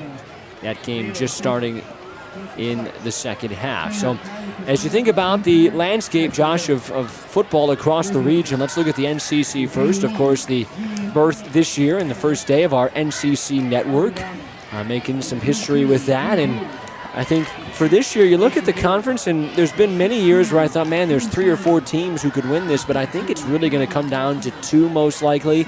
And yet, unless Hanover Central surprises, they have lost a lot of their great players over the last 2 years. But I think Andrean, who has a chance again to maybe go back to be a state contender this year in the 2A, but also the team right in front of us. And I was interested to see how they came out this year, knowing Alex Tidham was back at quarterback and some of their more important pieces, even though they lost some guys that would be back. But I think there's a pretty good chance that Hobart and Andrean, when they play each other, that may determine the conference this year. Yeah, it's early, extremely early on, and one of the big things is staying healthy. But it sure has that feeling. Andrean, I hear how loaded they are with talent, and they're a ball club that every year it puts a good product on the field. So, yeah, it looks like the way Hobart's playing tonight, or at least in the first half, that those two teams could be. The question mark, Lowell, do they get momentum going? How does that shape out? And I think there's a lot of potential in the NCC, a lot of good football going on. And, I think last year it was a three-way tie for the NCC title. And then, this year, who knows, right? It could be what team's going to show up on Friday night. If you're curious, that game is September 19th. It would be right here, and we'll have it, of course, for you. I believe I'll be here. I'm not sure if you will or not, but we'll figure that out as we get closer to that date. And the 19th of September, though, there'll be 4 weeks after that of regular season play. It could be a huge one that you want to circle. And if you're Andrean, even if you end up winning that game, there's still some tough games left. You would host Hanover the second to last week of the season, and then you'd have to travel to the Inferno, which is never easy the final week. For Hobart, it's kind of the opposite. Their schedule is a little bit easier those last couple of weeks, though no games are given. Morton here at home and Highland at home as well. Their third to final game is traveling to Hanover Central. So as big as that September 19th game might be, there are still some tough tests that could happen for both of those clubs when you look all the way down the road. Are you surprised? And I know the guy who played football here and part of the tradition of Hobart, are you surprised with what Hanover Central is able to do the last couple of years, especially jumping right into the conference and winning it? Yeah, they've had explosive growth for their community and had a lot of good athletes. And, it's one of those things in high school football is, what kind of class and how does the senior class mesh with the junior class and sophomore class? Do they fill those holes that you need? And sometimes in high school sports, it just clicks, right? And Hanover had that clicking for them. And they were able to put great product on the field. They were just so diverse in the way they were able to run the ball and throw the ball. They really challenged a lot of teams and had a lot of success.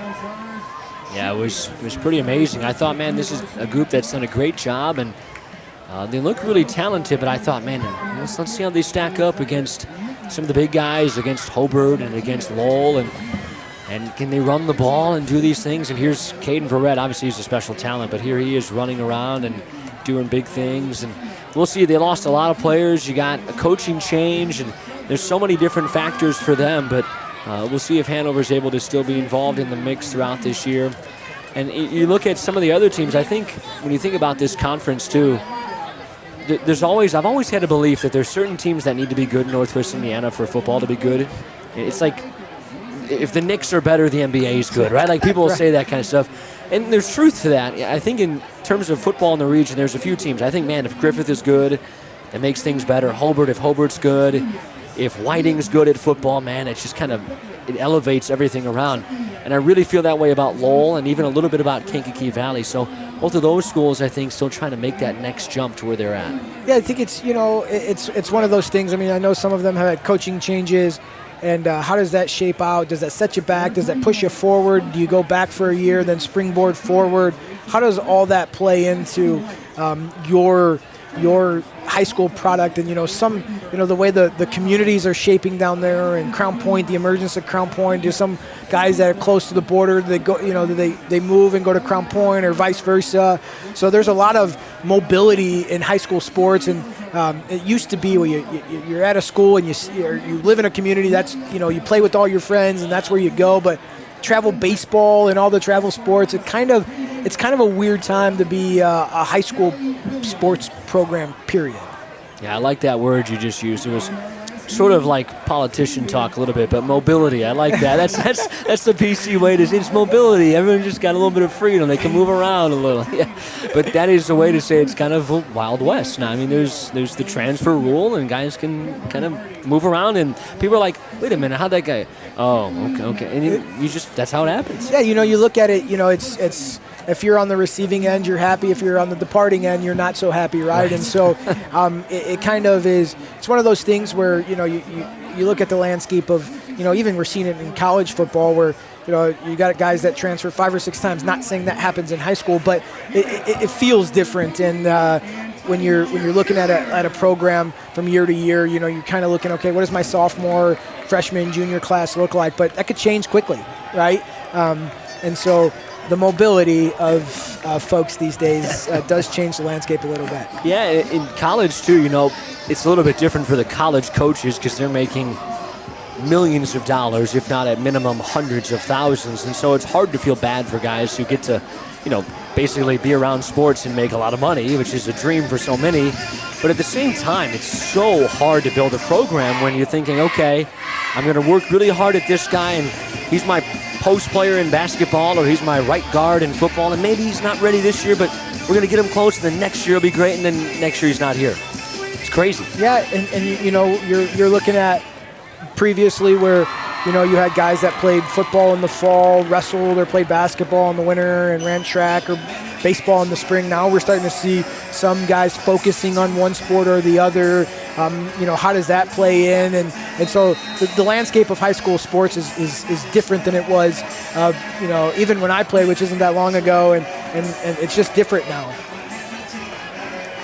We will see just how different things do get over the course of the next year or so, and how much it impacts what's going on. But a lot to be decided still in this second half. This will be a big drive for the Trojans, who will start with the football as we're ready to kick it off here. Subchinski and company. Hobart started the game with the football, so of course that means they're going to kick it away here. They've got a 17-point advantage, but I think if you're Chesterton, if you're like, all right, if we can go down the field and score here, we're still right in this game. And if you're Hobart, Eric Schreiber knows this is an important defensive drive for his team. We talked about it, how do they respond? Chesterton's got depth. Hobart's got multiple guys playing both ways. How does Hobart play the second half? Low kick for Subchinski. It is fielded out of bounds right in the middle of the field and returnable, but not much to do there. As Bradley Robinson, who had the big interception before halftime, making sure that the Brickies did not add to their 17-point lead, was one of the up guys to the 33-yard line. That's where their drive starts. You look at that Chesterton coaching staff, experience, coached their fair share of games. What kind of halftime adjustments did they make? And this is where the game within the game comes for football. So I love the game of football because it's each play, each quarter, each minute is the game within the game. So what does Chesterton do on offense differently than what they did in the first half? And you talked about they might be more aggressive. We'll see if that's in the cards here. Roan slides in right side of the formation. It's a run on first down. Govia, one of his better runs, as he is pulled down from behind, but he's got 8 yards on a first down tote.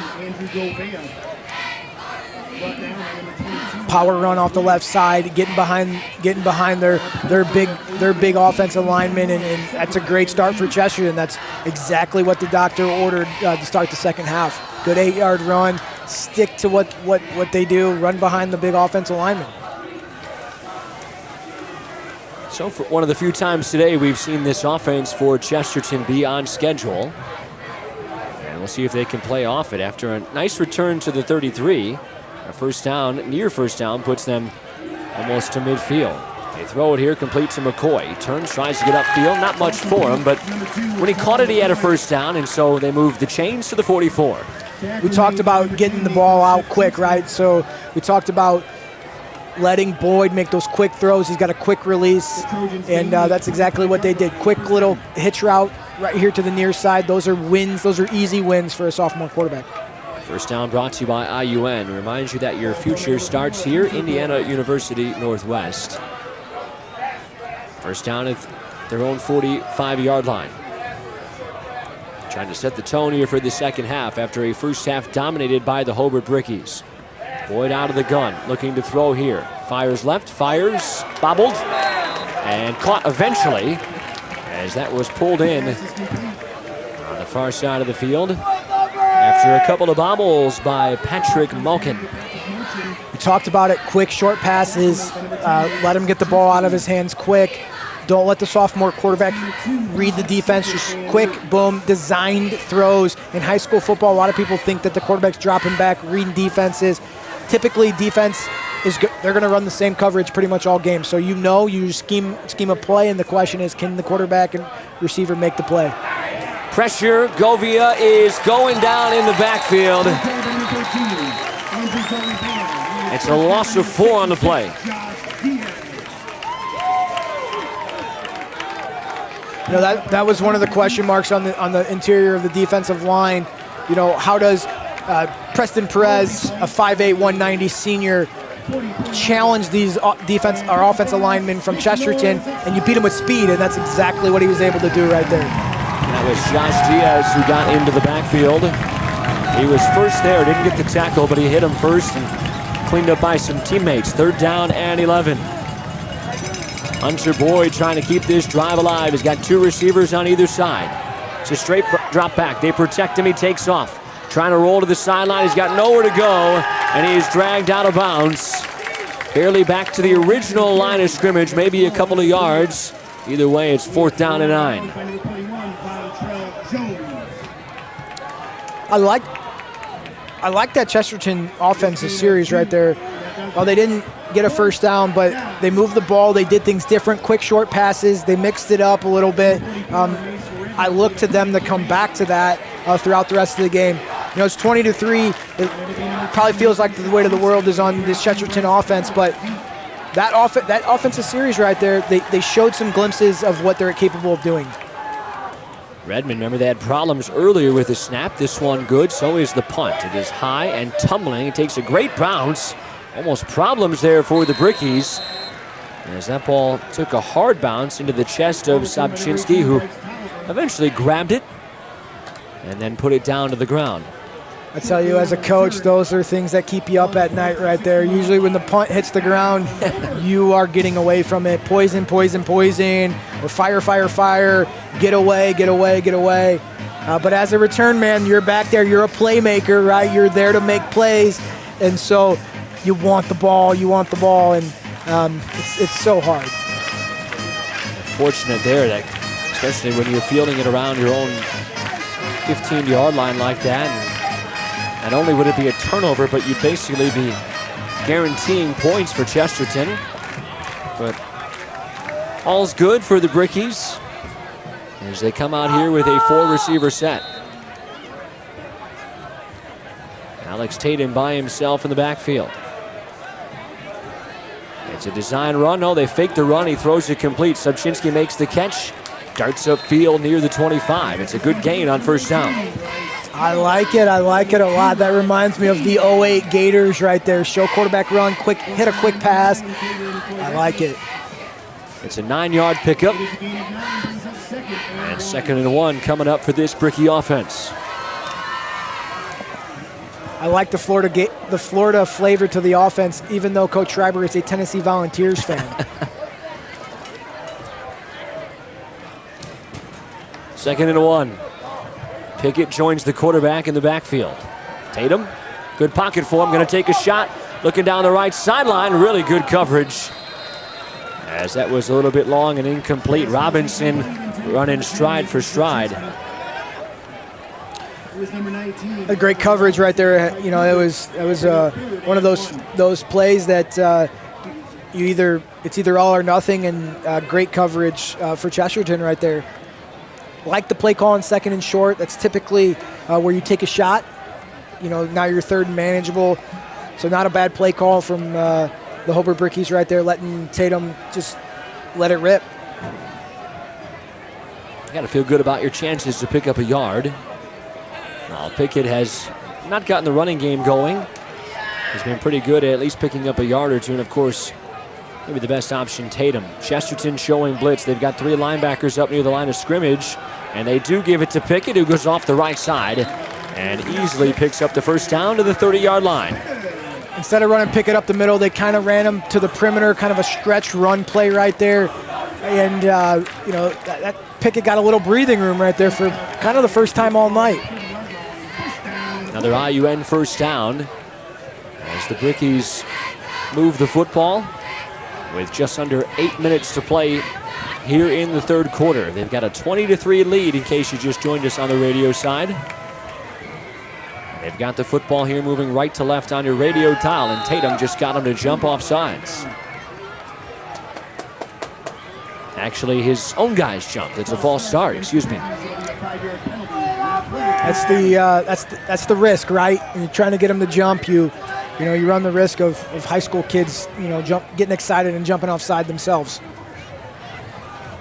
So for Chesterton, they badly need a stop, and a penalty like that to take you behind the chains can make it a golden opportunity for the visitors to get the ball back. And not only do they need a stop, they need the ball back, and of course need to go down and score. They're down 17 right now, and their offense has done really nothing all day today. Second down and 15. Play clock getting late. They get it off with 2 seconds. It is Tatum who takes off to the right. On the sideline, spins away, dives forward across the 35. A really good run.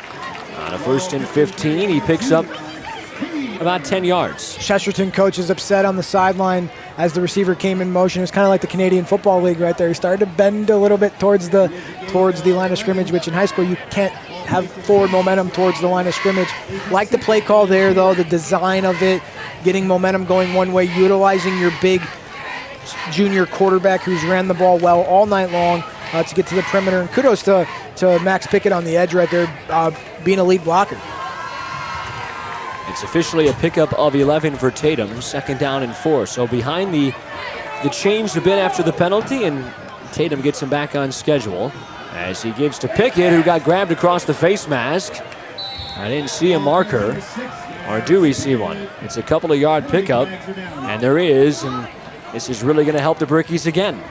I think this was almost in the exact same spot the last face mask was, or pretty close to it. It's so hard. I said it earlier, when you're a high school athlete, you're just trying to grab what you can and trying to make a play, and sometimes you just inadvertently grab that face mask. So that'll march them 15 yards further, and instead of an opportunity for the Trojans to get off the field, now they're in damage control as the ball is taken into their own side of the field. Yeah, you're starting to see how does this game play out? How does the cardio of both teams, how does that factor in? That it was a warm night tonight, although beautiful night for football. It was warm down there. It's hotter playing. How does that factor into the rest of this game here? On first down, Tatum rolling, throws, completes. It's Tolliver who makes the catch. He had to come back. He'll be just short of the first down, but it's an 8-yard pitch and catch.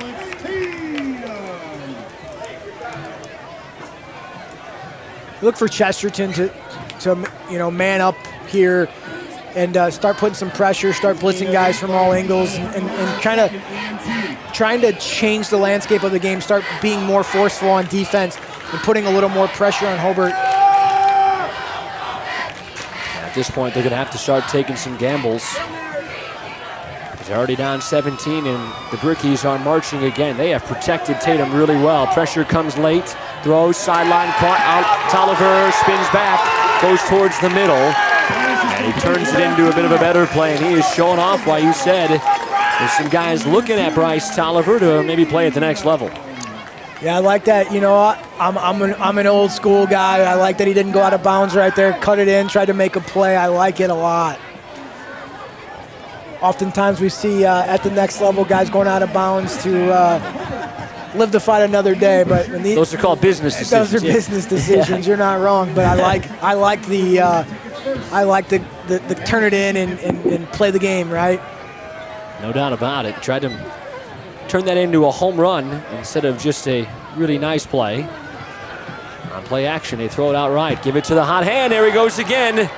Tolliver, the first down, skips away. Now he lost the football. It's a fumble recovered by the Trojans inside the 10-yard line, and the defense backed into the corner comes up with a huge play. And that is the old announcer curse right there. Talking about having the opportunity to go down, fighting for extra yards, and the ball pops out right into the Chesterton defender's hands, and turnover, killing a great drive right there. Well, is that the play that changes the game? The Trojans need some kind of spark, and they have not gotten it at all from their offense. Their defense is twice now, when it looked like Hobart was destined for at least 3 points and probably heading in for a touchdown, has come up with some turnovers, but the offense has not been able to do anything with the one turnover, though it was late in the first half, and we'll see if this one provides anything. Boyd looking to throw, lofting over the middle. There's some contact. I don't see a flag coming. The Chesterton folks want one. I like it. I like the play call a lot from Chesterton. You know what? Let's let our sophomore quarterback 5-step drop, hit his hitch, and just let it rip. I like it a lot. You know, it's one of those things that the only way you gain confidence is to do it. So let him throw the ball there. I like the play call.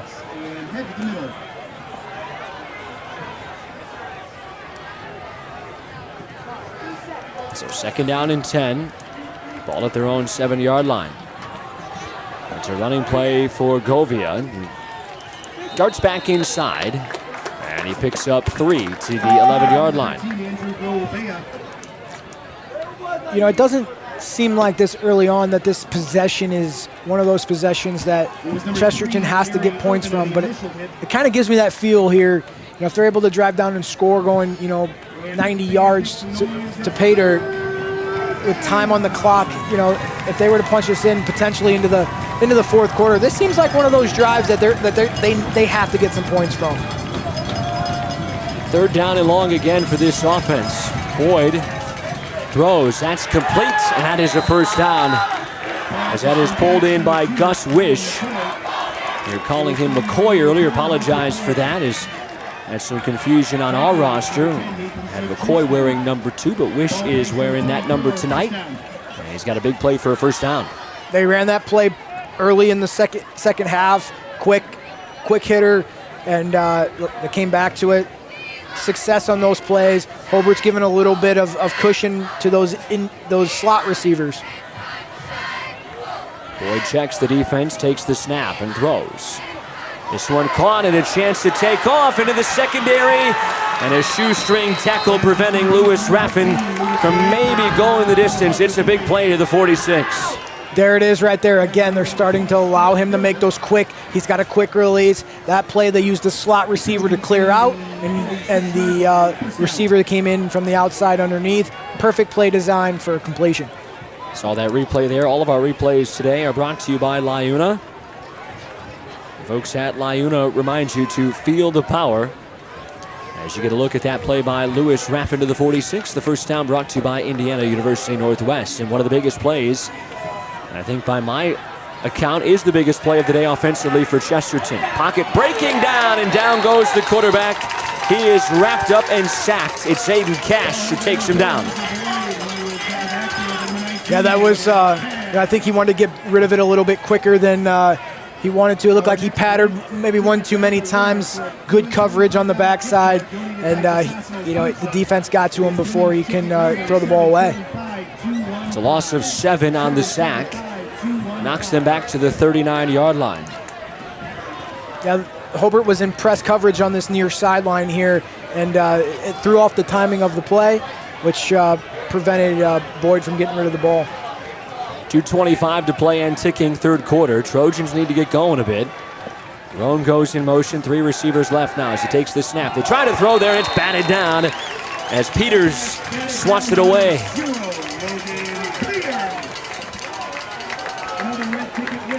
That was a great play by Logan Peters. They say if you can't get there, get your hands up, right? That's how they coach it, and defensive line coach is probably super excited. He's going to get a lot of kudos in film tomorrow for that play. So it just looked like things might have been trending in the right direction finally for the visitors on the scoreboard, the Chesterton Trojans, but the sack and an incompletion, and now it is 3rd down and 18. All the way back at their own 39-yard line. See if they can give them a chance here to go for it on 4th down. Boyd takes the snap. Pressure immediately off the edge. Steps up, throws high, caught. And down around the 50-yard line is Roan. And so a decision here for Mark Peterson. They need about 6, maybe 7 yards here to get the first down. And we'll see if the punting unit comes on the field, though. It looks like the offense will stay. Yeah, I mean, you got nothing to lose right here, right? You got clock's ticking in the third quarter.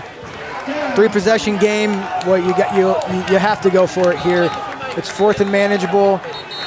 They just burned a timeout. I can tell you the coaching staff is not happy that they had to burn one there. Huge 4th down coming up for Chesterton. We'll have it for you on the other side of this break.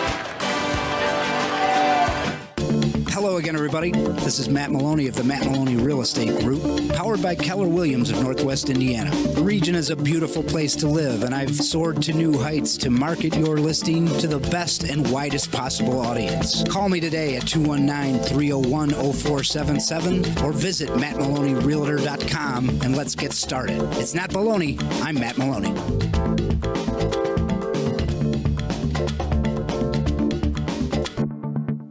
Graduating high school and starting college is a big milestone. New gadgets, new friends, and a whole new chapter in life. But before you head to campus, there's one important step you shouldn't skip: reviewing your insurance coverage. If you're living away from home, your parents' policy may only cover you partially, or not at all. With years of trusted service right here in Schererville, Mackey Insurance Group is committed to keeping you safe and informed, whether you're on the road or planning your next adventure. Call us at 219-440-2021 or visit MackeyINSgroup.com to learn more. 4th down and 7 here for the Trojans. Using a timeout here in this third quarter, trying to make sure they got the right play call. This is obviously a huge play. See where they go. Raffin coming in motion. Boyd, pressure comes. Quarterback gets away, throws low, incomplete. I'm not sure if that pass was caught, if it would have been able to be turned into a first down anyways. It's a turnover on downs, and the Brickies get the ball back. I love the play design there. Tolliver's been manned up, and they tried to bring him in motion to run him across the formation, and they did. He was there, just too much pressure from the bricks, which caused an aired throw and turnover on downs. It seemed like one of those drives that needed points, and unfortunately they were unsuccessful. But what does Hobart do? Does Hobart milk the clock here? Do they kind of get in their 4-minute offense, where they're running the ball, chewing up some of the clock? I like a lot of runs from Tatum here.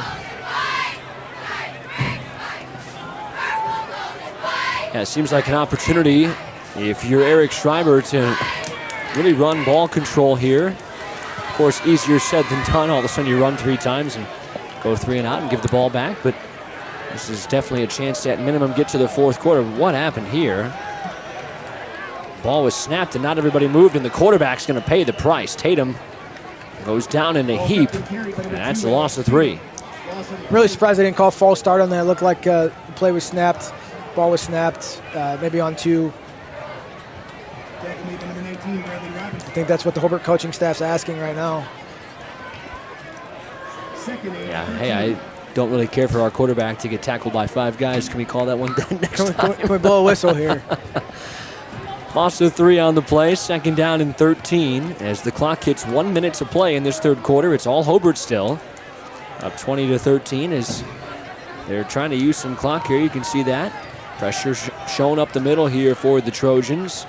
They back out a couple. Pickett working off the left side. Good burst forward for him as Max Pickett has a pickup of 6 yards to the 45. I think it's just what we talked about, Hobart in the 4-minute offense. They look like they're in no hurry. They're sitting at the line of scrimmage, letting the play clock run down.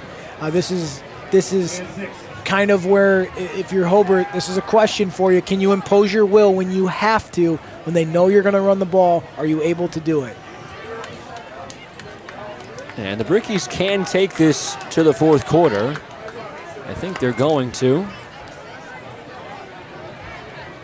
At least if they want to. Maybe one more play here. Get everybody set.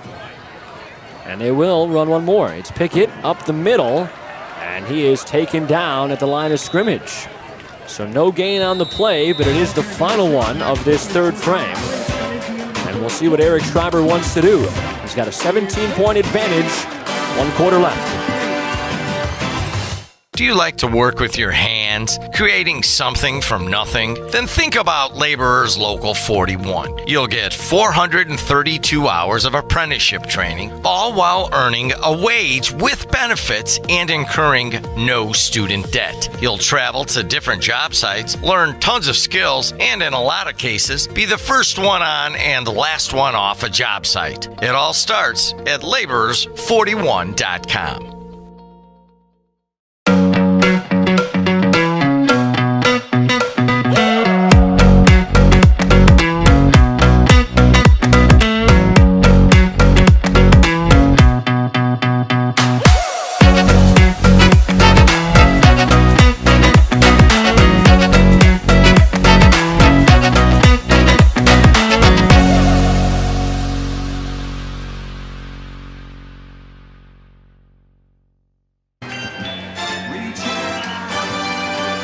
Start of the 4th quarter here from the Brickyard. Don Howell Field alongside Mayor Josh Huddleston. I'm Sam Michael. So far, all Brickies that 3rd quarter really just felt like they ran 12 minutes off the clock and not too much happened. Hobart was kind of driving to maybe put the game out of reach, and the fumble then left the door open here for the Trojans, but their offense just not able to get going at all. That was a pretty quick 3rd quarter, Sam. It seemed like it was, you blinked and the quarter was over. Well, 4th down decision here for Eric Schreiber on a 4th and 6, and right now showing like they're going to go. At least trying to get him to jump off sides here. Out of a timeout, that's tough, right? You know, defense coach is saying, hey, don't jump off sides. And it looks like maybe they'll go with the pooch punt again as Tatum steps back now to his own 50. And they're just going to take the delay, which isn't the worst thing. It'll back him up to the 50. And if you're Chesterton, of course, I think you take the penalty.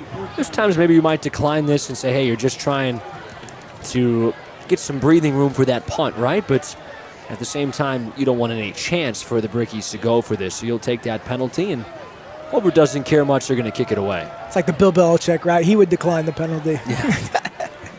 For sure, yeah. It's kind of a... But he did that once, didn't he? We kept declining the penalty over? Yeah. Sending someone back there now. Or he kept taking a penalty. There was something crazy he did. No, that was the when they were running the clock on the kickoff. Remember, there was. Yeah. Tatum does kick this one away. This is returnable, and it will be returned here on the sideline. This is Robinson, who goes out of bounds across his own 30. Pretty nice return for him to the 34. And the Trojans, if they want any part of being in this game here over the final 11 minutes and 50 seconds, they're going to have to score on this drive, it feels like. Yeah, I felt like that on the last drive, Sam. This one definitely feels that sense of urgency, especially with Hobart's content with kind of running their 4-minute offense. And, they're going to have to drive down. I think they're going to have to score quick, too. It's not going to be, they're not going to be able to put together a 4 or 5 minute drive. They're going to have to put the ball in the air and try to get some points quickly. At this point, it kind of feels like you just see what your young quarterback's made of and let him take some shots down the field. And if he throws an interception, well, you're already down 3 scores as it is. Looking sideline, throws double coverage. There's a ton of contact. The pass is incomplete, but I think this is going to work out for the offense, as Raffin was the intended receiver. It's one of those things, right? In football, the guy's got press coverage on him, and there's just a lot of hand-to-hand. And, they're going to call that every time.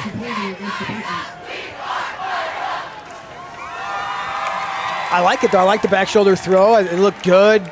Timing was great.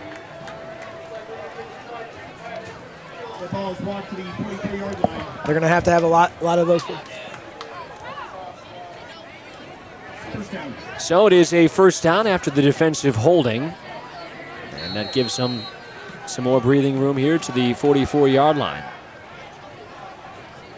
Low snap here, handled by the quarterback. Boyd throws complete. Roan makes the catch at the 50 and dives forward for 2 more. It's a 7-yard pickup into Hobart territory. They've hit that play a lot right there, that quick hitch to the slot receiver. Good yardage. Every time they've run it, they've been pretty successful. Hobart's secondary's giving some cushion to the slot receivers, and they're just running quick hitches, quick pitch and catch. 7-8 yards.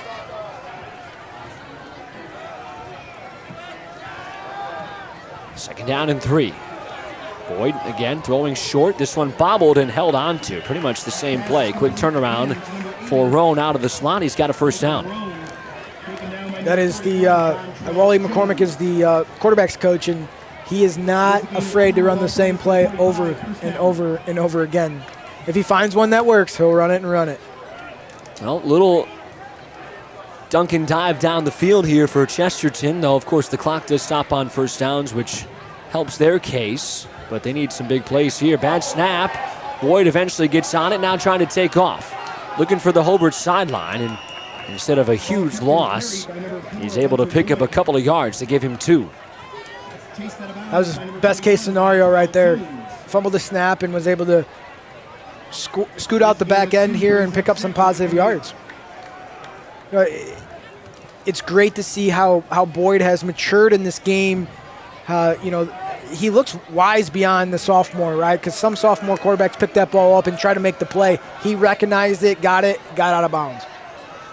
2nd and 8 from the Bricky 43-yard line. Clock at 10:42.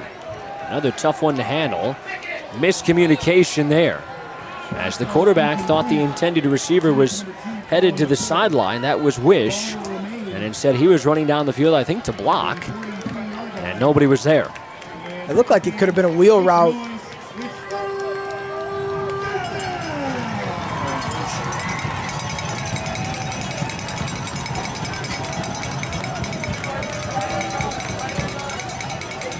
Third down and 8. And got to have it for the Trojans here in the fourth quarter, down 17. Somebody jumped, and that is a false start. And that will make things even tougher. It's the right guard who made a movement there, Cameron Elliott. It always seems like those penalties come at the worst times, right? You're excited, you're ramped up, big third down, critical third down in the game. And, high school athletes, I give them a lot of credit. They're students during the day. This is, they're a couple hours after school, and they're not professionals, right? This isn't their job. Along that same note, big thanks to the folks here at Hobart High School, Hobart TV crew under Greg Crouch's direction. Big thanks to Marquisio Walker, Crystal Crouch, and James Mays. Also on the camera, Cody Patterson, David Vargas, and Tyler Gething and Peter Rich, who are handling everything you see on your screen. Pass is complete, head full of steam. Darting forward in a hurry is Lewis Raffin. And now this fourth down that's coming up will be much more manageable. They'll need 2 yards. That's just what the doctor ordered right there, right? Get the motion going, get the ball in your playmaker's hands, and a huge pickup on third down, which makes this fourth and manageable. And again, this is a gotta-have-it drive here for the Chesterton Trojans. Trying to make it happen here on 4th and 2. They give it to Govia, and this is going to be really close. It looks like he did not get it. Early indication from the sideline is going to be that this is short, but we'll wait for the official signal from Tim Holmes. Yeah, Rickies are excited, though. Not even going to measure, don't need to. That's a turnover on downs. The Hobart coaching staff is over the moon excited up here. It wasn't a clean snap. It was hard to get it off. He didn't get a full head of steam happening, and just a couple feet short there. I thought we were going to have a virtual measurement here. Yeah, I've just seen some of the clips of that on social media so far. I haven't seen it in action yet, but yeah, it's interesting. People have always said in a game that's so technologically advanced now, how in the world do we have literally 2 plastic big orange things with chains on them that determine who wins the Super Bowl sometimes? Well, I tell you, it's they're trending towards the guy behind the plate being a computer calling balls and strikes. I don't know if I like it. I like the idea of being able to challenge it. Like if you're catching and man, I think you missed that, and you're really positive about it, and you go to your manager, hey, we got to look at this one because that one was there. I like that. If you could, let's say you can do it 3 times a game, right? But I don't like the idea of a robot being back there too much. I always like the human element of the official. Sometimes they get it wrong, right? Mm-hmm. That's the way the game is, right? You got quarterbacks sometimes makes bad decisions, defenders make bad decisions, and I like that human element of it. There's some guys who make bad decisions more than others, though. And that's okay, right? Yes. know, sometimes in baseball, you go in there, you go, hey, this guy strikes zone, he favors, a little higher pitches over lower pitches, etc. Same thing on football. This guy's going to call this pass interference every time. Second down and long. It's a give to Pickett, trying to come back across the formation. He picks up a yard after he lost 3 on the first play of this series, and a timeout taken by the Trojans here. We'll step aside quickly. 9:05 to play, and Hobart's still in control, up 17.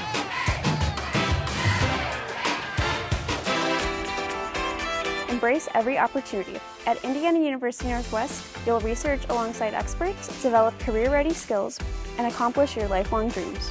Whatever your goal may be, achieve it here close to home at IU Northwest, right here in the region. Join us for a life-changing learning experience at the best priced university in Northwest Indiana. It all begins at northwest.iu.edu. Bring on tomorrow at Indiana University Northwest.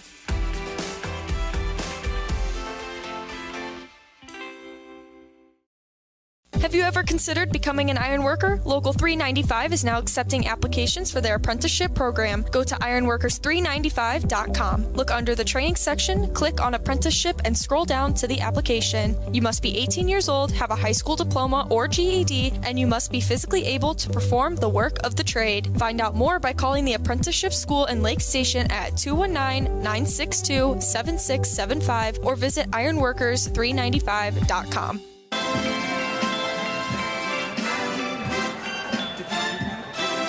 Trojans trying to get off the field here. 9:05 left in the ball game. It's a 3rd and long coming up, 3rd and 11 for this Bricky offense. And Mark Peterson already having his eye on the clock using a timeout. So for Chesterton, you got to get off the field here and get the ball back. 3rd and long, Tatum takes the snap. They show pressure, picked up, going to take a shot down the field, but a bit strong on that throw intended for Subchinski that time. And they do get the stop they desperately needed, and of course the clock stops on the incompletion as well. Yeah, that's the question mark that all teams have, right? Is can you run the football when they know when they expect you to run the football? And Chesterton sold out to stop the run, quick 3 and out, and they get their offense back on the field. And if last drive was a gotta have it, this is gotta have it quickly. There's not enough time in this ball game for 3 possessions unless you have something weird happen on a kickoff or a first play of a Hobart following drive after you score a touchdown ends up with a turnover. You've got to go with some urgency here. And a short punt. This one checks up around the 40 and is down at the 42-yard line by Miles White. So Trojans have 8:49 to go. They've got 2 timeouts, and they need to go 58 yards. They got great field position here. They, quick 3 and out that they had on defense. This puts them in position, right? A quick score right here makes it a ball game, right? But they got to do it quick. I don't know what kind of 2-minute offense they have, or what their sophomore quarterback's capable of doing, or how much rain they're going to give them. But they're going to have to move quick. So first down from their own 42-yard line. We've seen the short passing game so far for Hunter Boyd, and we see it again. He swings it out complete, and then Raffin lost his feet as Govia was on the edge trying to block Miles White, and not sure that play was going to go much further anyways. Yeah, that was, they're trying to get number 15 the ball quick, right? They're trying to get their playmaker the ball.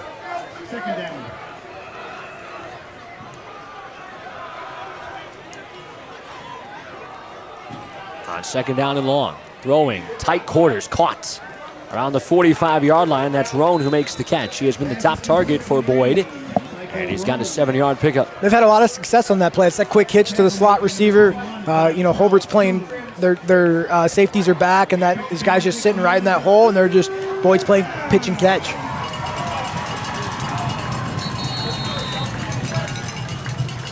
Officials stopping play for a moment to reset the play clock. The previous play, Hobart they're trying to play matchup, so they were trying to get their cornerbacks, the guys that they have them matched up with, and they were late getting over. It just didn't look good defensively. I've never been an advocate of switching defenders. I like just playing on your side of the ball and saying, hey, challenge me. On third and long, They bring the blitz. Pocket collapsing on Hunter Boyd, and he throws it out of bounds, incomplete. And Roan was looking around for a flag. He was tangled up a bit with Terry Irvin, but nobody has a marker coming, and now it's 4th down. Yeah, I don't know if that pass was catchable on this side. I think he was just trying to throw it away, but it was kind of weird how they all got tangled up. It is 4th down and 7 yards for Chesterton. And it feels like if they want to have even a fighting chance down the stretch, got to pick this up and continue this drive. Last time they brought 15 in motion here and tried to get the ball back out to him. They look that direction, and now do swing it out complete to Raff, and he makes the catch, but not going to be anywhere near the marker, as he is well short. This Hobart defense has been stout, especially in this second half. They force their 2nd consecutive turnover on downs. I'll tell you what's impressed me tonight, Sam, is Hobart's ability to make tackles in the open field. Those are extremely hard. When you look at tackling as a challenge to begin with, but when you're doing it out in the open field, it's even tougher. And some good athletes on the Chesterton side, and Hobart's been able to corral them out in the open space. Brickies get the ball back, and the clock again is their friend. At minimum, they'd like to run 2 or 3 minutes off this clock, but also it feels like any type of score, especially a touchdown, I guess a field goal keeps it at a 3-score game anyways, but a touchdown almost puts this one away. You'd still have a chance at a 3-score game. It'd be, of course, 24 points at that point, which would be 3 touchdowns and 3 2-point conversions, but it'd be awfully tough for them to pull off. Play clock getting late. 2 seconds now for Tatum, who gets it off just in time, and it's a give to Pickett, who has just had really tough sledding today. That's 4 or 5 white jerseys who tackle him. Yeah, every time he touches the ball, the white jerseys are just swarming him. Every time it appears that way. He hasn't been able to get any momentum moving forward. I don't know if it's just a play design or what, but he has just had a tough night carrying the rock. Yeah, not much to work with. It's pretty hard to run the ball when every time you get it, you look up and there's 2 or 3 guys. Absolutely, yeah, no fault of his. Yeah, no doubt. His offense has picked him up, though, and so has the defense. He hands it to Cash. He's got some run room. Aiden Cash on the sideline. Big gainer to him all the way down to the 30-yard line. There's that counter play we talked about earlier. That's kind of what it looks like when it works well. All the momentum going one way, counter it back the other way, and a big gain from Aiden Cash. Somebody banged up on the field. Injury timeout for a moment, which is brought to you by Powers Health, carrying for the region. Everything we do, everything we believe. Big partner of ours, Powers Health. And of course, you always hope that the guys are staying healthy on the field, but plenty of options. If you do get banged up a bit, those guys are everywhere. Different types of care for you across Northwest Indiana. I'll tell you, on that last play, kudos to Alex Tatum. He was the lead blocker on that counter play. Running it, passing it, and lead blocking. They give it to Cash here. Tatum keeps it. Fooled me and able to evade one of the Chesterton defenders. And then he got caught in between a slide, but goes down. He's got the first inside the 20. That's a savvy play right there, staying in bounds. Once they set the change, the clock will run again, and Hobart's in their 4-minute offense. I mentioned earlier, are they able to run the ball when Chesterton knows they're able to run it? And so far in this drive, they've proven that they've been able to do so. That's another first down, brought to you by IUN, and the Brickies again enter the Tech Credit Union Red Zone. The better option for your financial journey, and that clock now ticking again, under 6 minutes to play.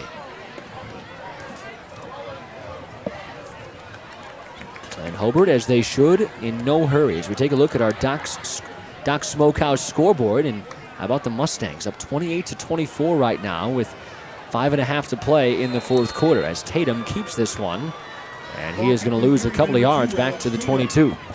I hope they got that ice bath ready for Tatum after the game, because he's been grinding all night long. Your Kansas City Chiefs, while preseason, are up 20-10 on. Okay. Well, they've lost the first two, so you got to get one of the three, right? That's right. That is right. Can't have a defeated preseason.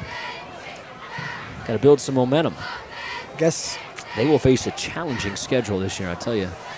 Not just in terms of who they're playing, but start the season Friday night in Brazil, and then you come home the following week on Sunday Night Football. I mean, it's just a bunch of those games. They have a very unpredictable. There are not a ton of noon kickoffs in there. Tatum throwing. He got walloped as he threw and almost had a touchdown as it is in and out of the hands of the intended receiver, and that was Peters, who was wide open. Yeah, he had his choice there. Peters and Cash were both wide open on that play. Just running and just it's a hard throw and catch when you're that close to the end zone. You're kind of turned around a little bit and you're trying to keep your feet and make the reception. That's tough. You can see right now you got players' hands on their hips late in the game. It's tiring playing. Some of these guys are playing both ways. And Tatum really took a hit on that play too. He knew he was going to get hit, but he also knew he might have a touchdown if he did. And he probably should have had one. Fakes to his left, now throws back. Tolliver skipping all over the place. Got guys on skates inside the 10, and he lost the ball again. That's the second time he's fumbled around the 10-yard line, and both times it has gone back to Chesterton. Yeah, that's one of those things. Football players, when you're making a lot of moves, oftentimes when you're shifty, that ball, your arms are moving, and that ball starts to flare up a little bit. And had on a ball popped up and right in the hands of the Chesterton defender. Caught it in the air. It was pretty nice from the Chesterton defender there. Yeah, usually talk about the word fumble. It means you put it on the ground, right? But not necessarily the case. As you could just fumble it in the air right into the waiting arms of one of the defenders. Well, Chesterton down 17 with 4:32 on the clock. You've seen crazier things, but it would take some huge shots down the field for this to happen here. On first down, Boyd looking, going to take a shot, and that is way overthrown. He did looked like one of the receivers on the far side was maybe potentially open, but Raffin going down between the hash marks, that was way over his head. Yeah, I tell you, the far receiver was wide open. I don't know if there's a blown coverage or eyes peeking back in the backfield, but he was about 10, 15 yards behind his defender.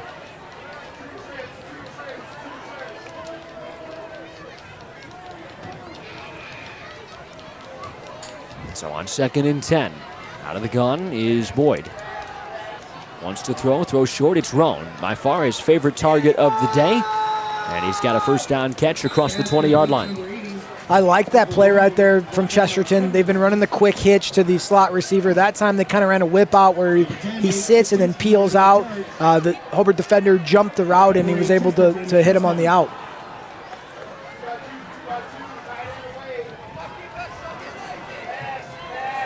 After the first, again throws, short completion, clock running after Roan makes the catch. He's got a short gain of 2. I think if you're Chesterton, you're going to have those 2-yard passes don't do you any good. You're going to have to stretch the field a little bit. You're going to have to take some chances, throw the ball deep because you need quick scores. This is back the old hook and ladder, right? Mm-hmm. That's Boise State. Boise State. Against Oklahoma. And then they ran the Statue of Liberty after that. That was one of the crazier things ever. There's a marker after a passing completion. Looked like the linebacker hit the receiver coming across the field there. That's tough as a linebacker. Typically linebackers, you hit everything that your face sees, but unless it's a receiver coming across on a route.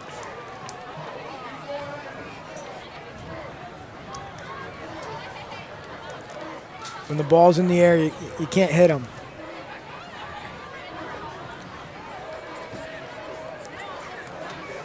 It seems like, if you're Hobart, right, you come in here tonight, a lot of question marks. How is your team going to respond? How's the offense, the pieces, the defense, the depth? And it seems like they got a lot of questions answered tonight for the Bricks. And they played really well. This second half has been a bit sloppy for both. Boyd looking down the field and again overthrows Raffin, his intended receiver. Raffin can move. He's speedy, man. He's been cut loose a couple times down the field, and if those a throw right there, Boyd had pressure on him, but if he's able to complete, take a little bit off of that or have a little more time in the pocket, he's going to connect on some of those. Throughout the season, I look for them to be able to connect on some of those routes. They're going to get some chemistry as the season progresses. Second down and 10, 3.5 to go. Boyd, a bit too strong. Again, Raffin is just coming out of his curl and that ball over his head. Yeah, another throw, another pressure. Aiden Cash is just, when you're in this situation from a defensive end, this is what you dream of, right? As an edge rusher, they got to throw the ball. You pin your ears back and you just go.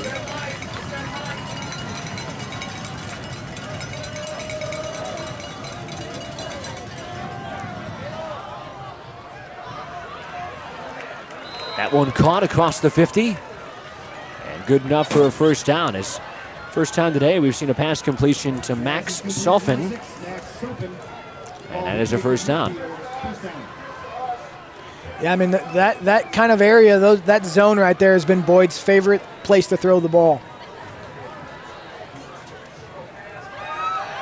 Throwing on first down here, again short, and Hobart ready to jump all these routes. That one knocked away incomplete. Good coverage by White. Same play, opposite side. Went to the well one too many times, and Miles White was able to break that pass up.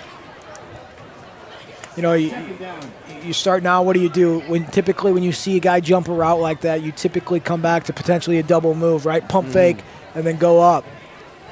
Yeah, so if you're Chester, you need those big plays too. You got to have a big one.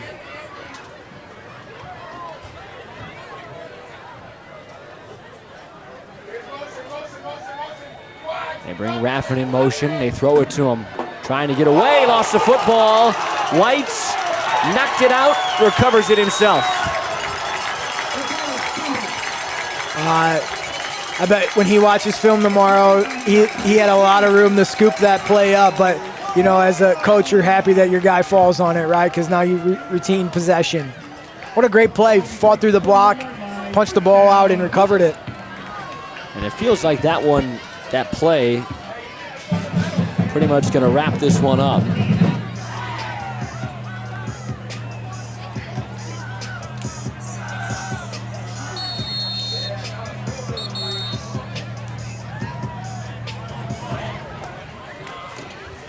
Yeah, this is Hobart probably is going to be content with 3 runs here, eat up the clock. We'll see what we'll see if they even put the ball in the air. They just are content with, and we'll see what Chester does. Are they going to burn timeouts this late in the game? If you're Chesterton, I think you got a lot of questions to be answered as you start playing Duneland football. What are they? You got that big offensive lineman. I know they're down one of their better offensive linemen. Number 74 didn't play tonight, which is Braxton. And he's one of their best linemen, and he's not in the game tonight. So if he heals up and gets better, what does Chesterton look for? They could build off of the fact that they got a sophomore quarterback that showed glimpses of greatness tonight. He was able to get quick releases, stood tall in the pocket, got his first varsity start out of the way. And on defensively, they've played great the second half. Hobart hasn't been able to move the football, so. The game within the game for Chesterton here. Give here to Pickett. Finally running room for Max Pickett. He's got a first down to the 24-yard line as Hobart putting the finishing touches on this ballgame. They led 20-13 at the half, and they've still got that lead with just over 2 minutes to play. I can see Pickett's happy there. He hasn't had any breathing room tonight. Every time he touches the ball, white jerseys in his face. That time he had some room to run, and he's able to do a lot with it when he's got a little bit of space. And he runs hard. Another first down, which is brought to you by IU Northwest. Your future starts here. Inside of 2 minutes left in the ball game. Don't forget, at the end of our game, we'll have our Crowell Company's Lantern Man Player of the Game, which is brought to you by Crowell Company's Your Insurance Superheroes. There is a flag on the play, on the run, and a hold is going to bring this back. Got one for us? I think we do. Any guesses on who that might be? Yeah, I like the quarterback's chances. He was pretty good today. Yeah, seemed to be on his game all night long, right? Yes, he did. Yeah, Sam, if I had to pick a Lantern Man superhero of the game tonight, I would go with Hobart's Alex Tatum. All night long, he got the touchdown, the tush push, if you call it, on the inch-yard line, threw a touchdown pass. He's been great all night, right? He stood tall in the pocket, picked up yards on the ground, threw a couple blocks. He's just kind of been that superhero that you look for when you do a Crowell Company Lantern Man superhero of the game. Aiden Cash lost the ball. This squirts loose, and the Trojans are on it. And now it's turning into a rugby match as guys are barreling all over the field. Rickies are trying to say they thought Cash was down, but that was picked up and recovered by Tyler Damers. And with a minute exactly left on the clock, looks like Chesterton does have the ball at the Hobart 41. Yeah, I mean, he stripped it out. He was pulling out, and it popped out. And that's what, as linemen, those are things you dream of, right? You get in there, get a ball, and you start rumbling. He's breaking tackles. Chesterton coaching staff might say, hey, we might have a fullback in us right there. It looked good.